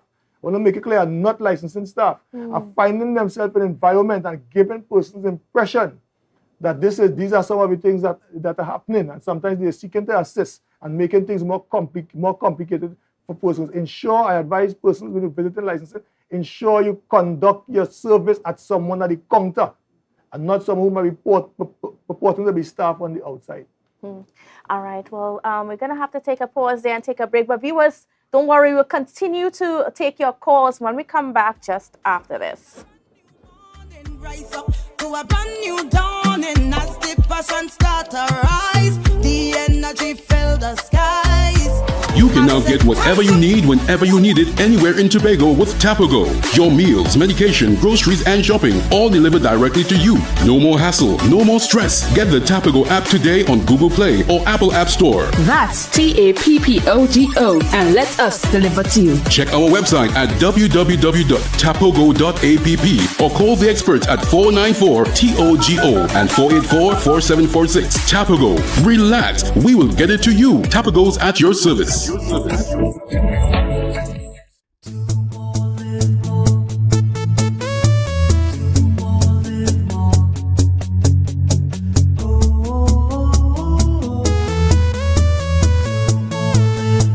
This is how it's gonna go. They better look up and look, 'cause this is your show, and everybody's gonna know. Say it to them once again. They better look up and look. This is your show, and everybody's gonna know. That's how it's gonna go. They better look up below, 'cause this is your show. Yeah. Hey. So good morning, Tobago. And yes, I know, viewers, you are very eager to get your questions in to the Transport Commissioner as well as the ACP in. So we have another caller on the line. So good morning and welcome to the show, caller. Yeah, good morning. I'd like to address the relevant person. Why is it that when you have to challenge a ticket, it's ambiguous? You cannot tech savvy. You have difficulty in going ahead with the process, and then you're blamed for not caller. Good morning. Yes, hello? Yes, go ahead with the question, caller. Right. I'm concerned. I like to find out is it that it's so challenging when you have to appeal a ticket that's been issued to you? You have to take pictures, you have to get so much information, and everybody is not tech savvy. Could that person be made easier? That's my question. I think I got the question, and Mr. Winter will talk a little more about that. The new fixed penalty system and the judiciary have taken the position also in support of the system that persons contest your ticket online. And let me say, we see hundreds of persons contesting tickets, right? But we do recognize that the user spoke about being tech savvy, technical savvy in that aspect. One of the things, though, we encourage persons. The system is very user friendly and simple, and therefore we also advise persons. You normally say sometimes when we are seeking to get things like visa and so forth to go abroad and so forth, we do seek assistance from our friends, our loved ones who might be able to guide and help with those things. If you might have a challenge in terms of that, that's the new way in which it is done. And we encourage persons to do so because a court date and so forth is now assigned electronically based on the system. Yes, yesterday I met someone in Moriah, and he raised the point that he had some problem contesting his ticket because of the fact that he didn't have an email address, right? He said, but nevertheless, he was able to get assistance from a relative and so forth in assisting in treating with that. I'm saying though, the contesting your ticket and that's your right. And I'm saying though, any officer, whether it be a transport officer, whether it be a licensed officer, someone, a traffic warden, police, you have your right to contest your ticket. That is your right, and you should try your best to contest it by the approved method by the entities for doing so. All right, and just before we go again, I just need to give Mr. Lyndon, Mr. Lyndon Mark, just a little chance to give us an update on what's happening, because viewers, we have the Commonwealth Games happening here in Tobago, and it is going to pose some challenges for motorists on the road and so on. So could you just give us an update as to what we can expect for the Commonwealth Game? The Commonwealth Game starts tomorrow, the opening ceremony. We have a small cast with both Trinidad and Tobago. Yes. So the venues, Shore Park Cultural Complex, Shore Park Recreation Grounds. You have Buku for the triathlon, Black Rock for the volleyball. So the venues were inspected. Most of them is ready to go. There are some minor issues to ensure that they are completely ready in terms of fire safety. But we are going back there today to ensure that everything's in place so that when persons visit the scene, they are safe to use the facility. So we will be there ensuring that persons are safe in case of any emergency. We are there to assist them. Evacuation plans were developed for all the venues. So in case of an emergency, persons who are working there, the fire service, the police, the security officers are aware of the evacuation plan, so they'll be able to guide persons to the safety, to the muster points, and so on. So we are ready to go for that. And then any other thing that the motorists should know while they're out and about? Well, the police service will in terms of the just to add to that, Tobago, we are hosts to the Commonwealth Games, which is a very important international games. And I would want to say to us all, it means that we are accommodating much more persons in our space on the same roads that we have since God was a little boy. And I am just asking us all to make sure that we utilize the roads with due diligence in terms of our driving and making that consideration for other road users. We have visitors, we have the triathlon that will be taking place as well. Safety is of paramount importance for our users and of course our tourists and visitors alike. Please let us continue to abide by the with the traffic enforcement officers who are going to be on the roads, because it is all geared towards your safety and the safety of others. So let us reduce the speeding. I want to say to us that this is not going to be just a show to deal with Commonwealth Games. There are going to continuously be enforcement with the traffic the licensing officers and the police working together on this island all throughout the year. So I'm asking us, the best you can do is to prepare yourself. Fail to prepare, prepare to fail. And right. that is our word to you. I want to thank you so much, Officer Hazel. And viewers, we still got a little bit more time where we will be able to continue with some of these discussions, and you will be able to pose a few more questions. So right after the break, so just keep that number handy, and we can continue these discussions.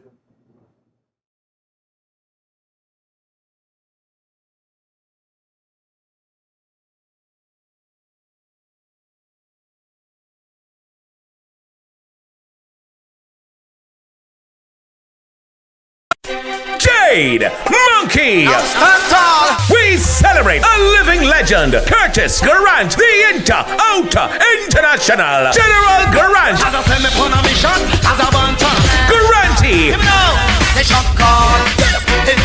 On the 6th of August, it's a celebration with the General Grant, and he's coming with his friends, Gardnerite, Ziggy Rankin, Ice Sasha, and Prophet Benjamin.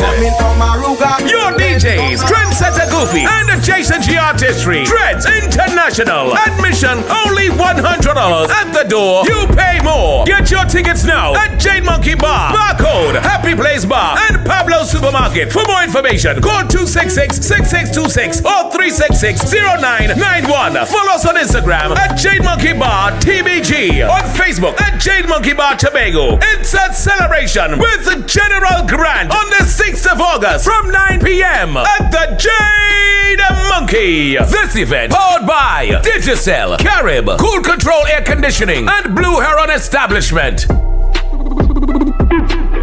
October will never be better with Tobago Carnival Fever. Okay, passage and come on over.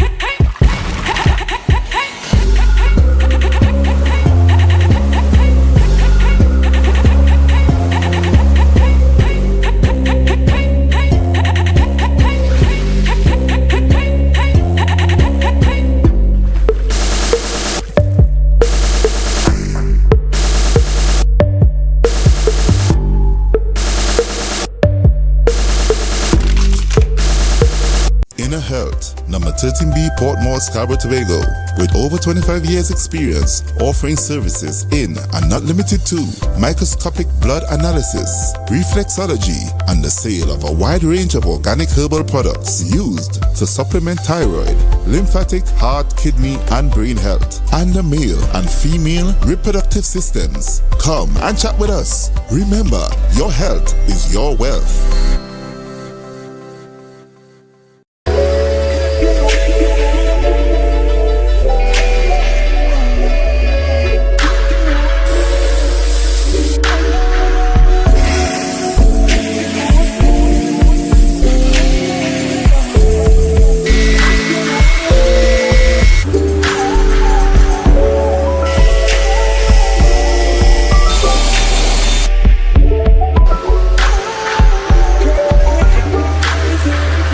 Are you flood ready? Recycle and properly dispose of large waste. Avoid sweeping yard clippings or trash into drains. Plant trees to avoid soil erosion. An initiative to help people prevent, prepare, recover. TATIL, where people are people. MI4 Security Services Company is the most advanced security service in Tobago. Ask about our cash and transit service. It's safe, risk-free, reliable, and timely. We provide safe banking delivery for all business types and sizes with highly trained staff, 24/7 monitoring, coordinated emergency response, and a well-maintained fleet of armored vehicles. Contact us at 660-7723 or visit our website at www.mi4securitytt.com to sign up today.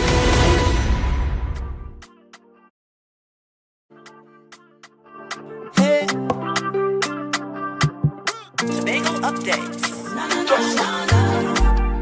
Good morning, Tobago. Wake up Welcome back to Good Morning Tobago. On Tobago Updates, viewers, we are giving you the opportunity this morning to have your questions answered in regards to what is expected of you on the roads. We know that there's so much concern within the space. There's so many questions. There's so many rumors, misconceptions, misinformation. But we're here today to give you clarity on what you need to know as a driver. Now, we had the Transport Commissioner on, we had the ACP on for Tobago, and they were just giving us some tips and answers some of the questions. Now, we are going to continue with those questions because on with us, we have some of the people that are more on the ground and more knowledgeable with the intricacies of some of these laws so that you are better aware on the roads. So we are being joined by Mr. Adrian Winter, that's on my far right, and he is the Transport Enforcement Coordinator. Is that correct? Traffic Enforcement. Traffic Enforcement Coordinator, as well as Mr. Kanta Prasad and Motor Vehicle Inspector 1. Mr. Prasad? Oh, here, Mr. Prasad. Okay. And Mr. Ramesh Gupta, Assistant Transport Commissioner for the Tobago office. Yes, sir. Yeah. All right, viewers. So these are the people that have the answers to your many, many questions. So first of all, let me just get into a couple of the things that people have some concerns about. And, in terms of when you come across a licensing officer on the road and they ask for your license and registration and you fail to give them that, or the driver fails to give you that, what is the action? Is it that they're obligated to present you with those documents, or can they refuse? According to the law, it is an arrestable offense if they don't produce it, right? If they were never issued a permit, a driver's permit, it's also an arrestable offense. So they can be charged, they can be arrested and taken to court. If they don't hand it up, if they don't give it, and if they don't have it to produce, it is also a charge. And then when it comes to accidents, right? How long after an accident occurs should it be reported? Immediately. Yeah. What are also some of the most popular challenges that you guys face with vehicles that you notice when you're out there on the roads that people don't pay attention to, and then they respond was like, that is what you're ticketing me for? How that's stopping an accident and all those things. Yeah, I know you guys probably hear the world of things from the drivers out there, but could you just share with us some of those things that capture your attention that people need to pay attention to or may not understand that some of these things are ticketable offenses? Okay, if you look, most of the time you're on the roadway, vehicles, seatbelt. You feel to wear seatbelt a lot. Cell phone. People always on their cell phone. If you look at the nighttime, more probably they like unauthorized lights. Right? We tend to go to these shops and buy lights and just install it into the vehicles, not knowing the basic law when it comes to those things. Defective tires. Right? Yes, we are open market to foreign use tires, but at some point in time, the tires going to reach to a point where canvas wire. It's not a show. You need to pay attention, and more or less, if we pay attention or do a pre-inspection of our own vehicle, we may not find ourselves in a position to be ticketed. And as you mentioned the lights, because I know we in Tobago, some of our young men love those fancy lights on the car. What is allowed and what is not allowed? Once the vehicle is manufactured with those lights, those are what is allowed. The ones that they put on, the blue light, the yellow lights, all those other that they install afterwards, those are the ones that you can be ticketed for. I know tint is also a major concern. Can you share with us, just for the edification of people? Candace, yeah, if I might be allowed the opportunity to really put the amendments to the Motor Vehicles and Road Traffic Act, which were operationalized in May of 2020, into context. Now, one of the major reasons why we made those amendments was against the backdrop of a number of road traffic accidents, a number of road traffic fatalities, a clogged judicial system. So what we set about to do was to amend the Motor Vehicles and Road Traffic. Oh, one of the major points I forgot to make as well is that we sort of decriminalize those traffic offences, because in the past, those traffic offences were considered as criminal offences.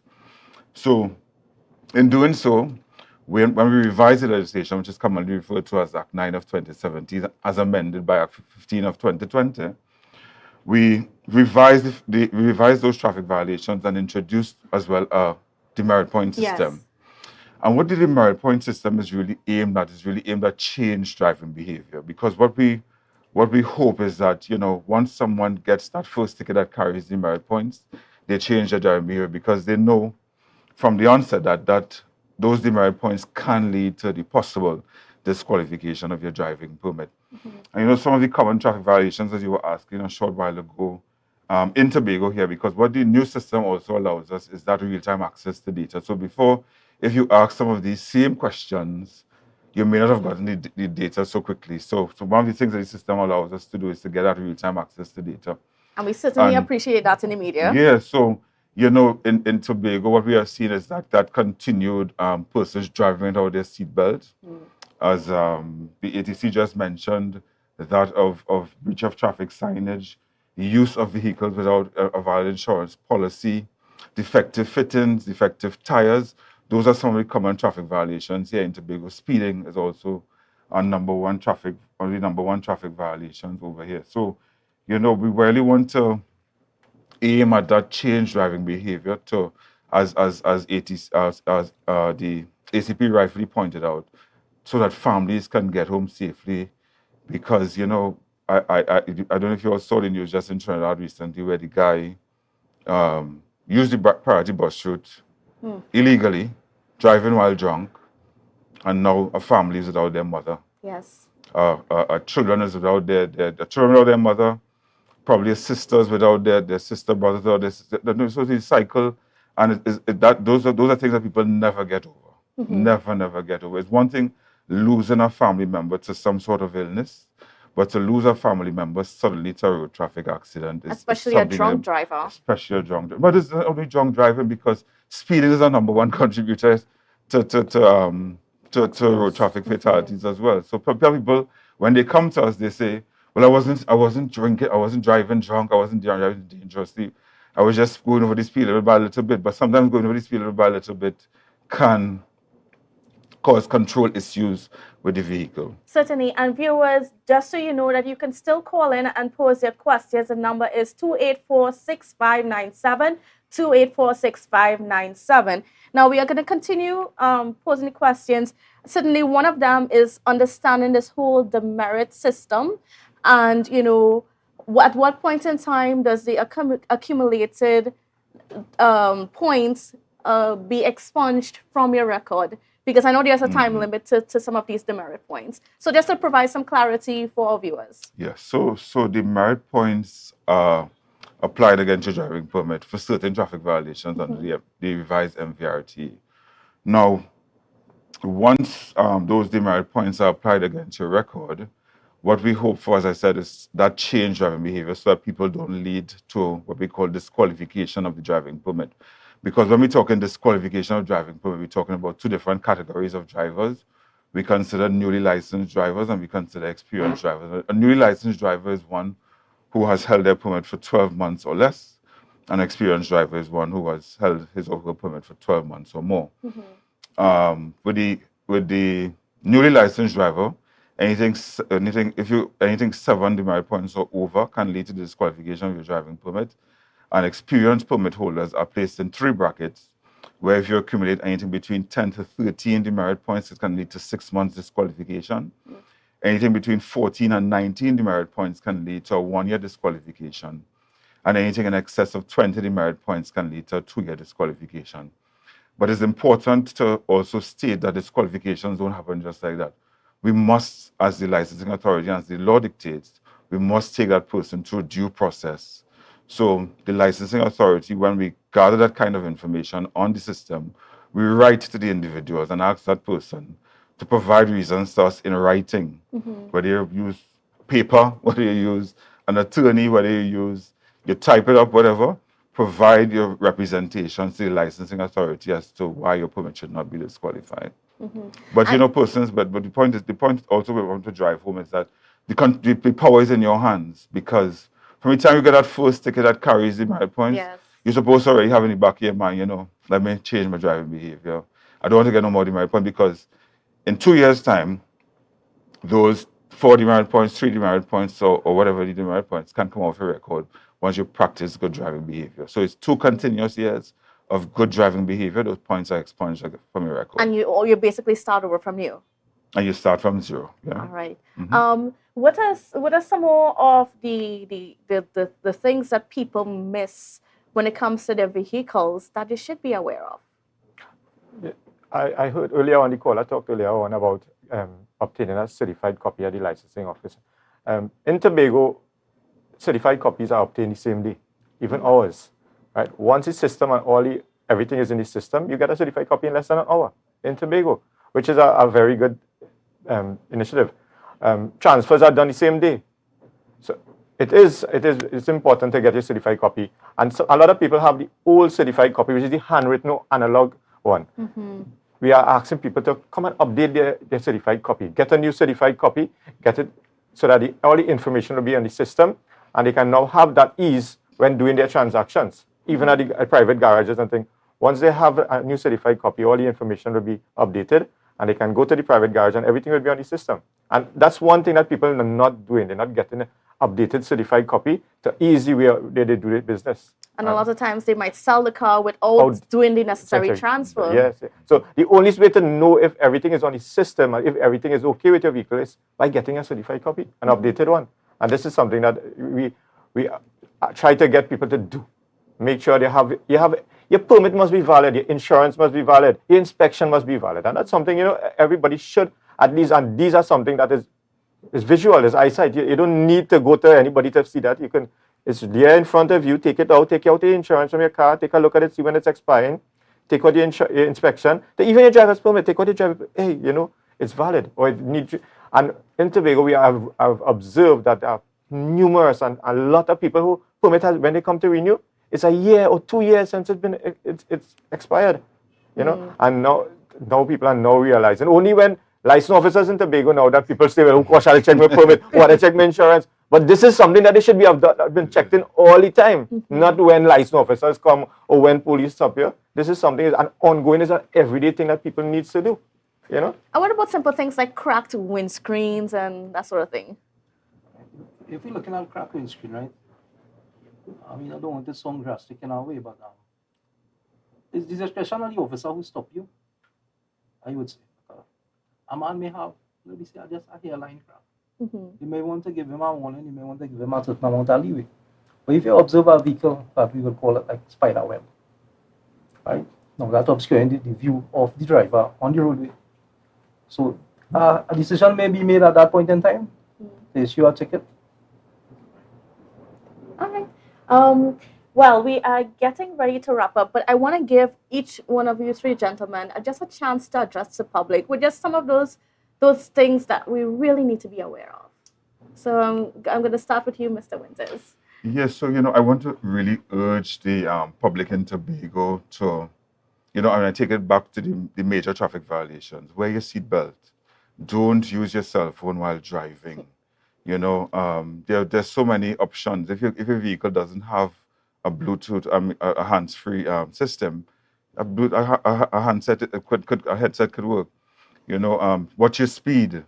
Don't drink and drive. Drinking and driving is a criminal offense. It is not simply a traffic offense. So I hear people boasting. When we walked the streets yesterday, I hear a guy saying, well, I have a DUI from Trinidad. So I was like, that's not a traffic offense, right? That's a criminal offense. So what I really, and I told the public in Trinidad this, practice integrity in your use of the road. So you don't need to see these guys in their white shirts. You don't need to see police officers. You don't need to see blue flashing lights to know to conform to the rules of the road, because everything leads back to safety. Everything leads back to families being able to come together at night, have dinner together, because it's not an easy thing, as we always say, for a family to lose a family member as a result of a road traffic accident. And all what we do is to prevent those occurrences. Okay. I just want to tell the public that don't see licensing department or the licensing authority as an enemy. See us as a friend. Come to us. You having problems, you having difficulties, come to us. Come to me in Tobago. I will try to help you in any way possible that I can. But don't see us as the enemy. Work with us, work with the licensing authority. Let us get what is supposed to happen. Let us get Tobago on the whole a better country, a better area, so that people can feel safe and we can work things together and have a harmonious relationship. And don't wait. So when license officers come to Tobago, you're happy to see them.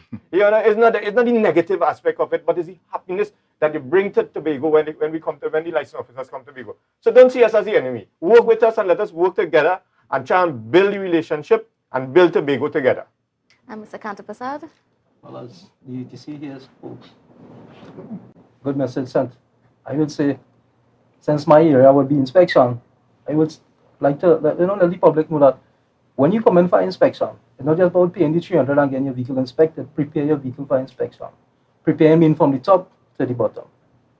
Especially washing, under washing, check your lights, make sure everything in order. Chassis number clean, engine number clean. No, it's a speedy thing. Once these things are in order, you don't have to stay there long, you will not get a defect. And you'll be all right for the road. And you have no worry about the white shirts. No worry about white shirts. All right, viewers, it's been a marathon session this morning, and it's been my pleasure to help you, the public, understand some of the things that we need to be aware of and to perhaps alleviate some of the fears. And like I said, don't be afraid of the white shirts. They're there to help. You can hold them accountable. So these are the faces that you will have to deal with. Take advantage. They said that if you have any concerns, take the opportunity to come and have a conversation and let's see how we could perhaps get your vehicles in line with what the law says they should be. All right, so thank you again. It's been a pleasure. Maybe you can do this again. Certainly, Definitely looking forward to doing something like this again because there's so much I know that you, the public, don't understand all the time because some of the laws have changed and we also always need to be updating you all on what's been going on.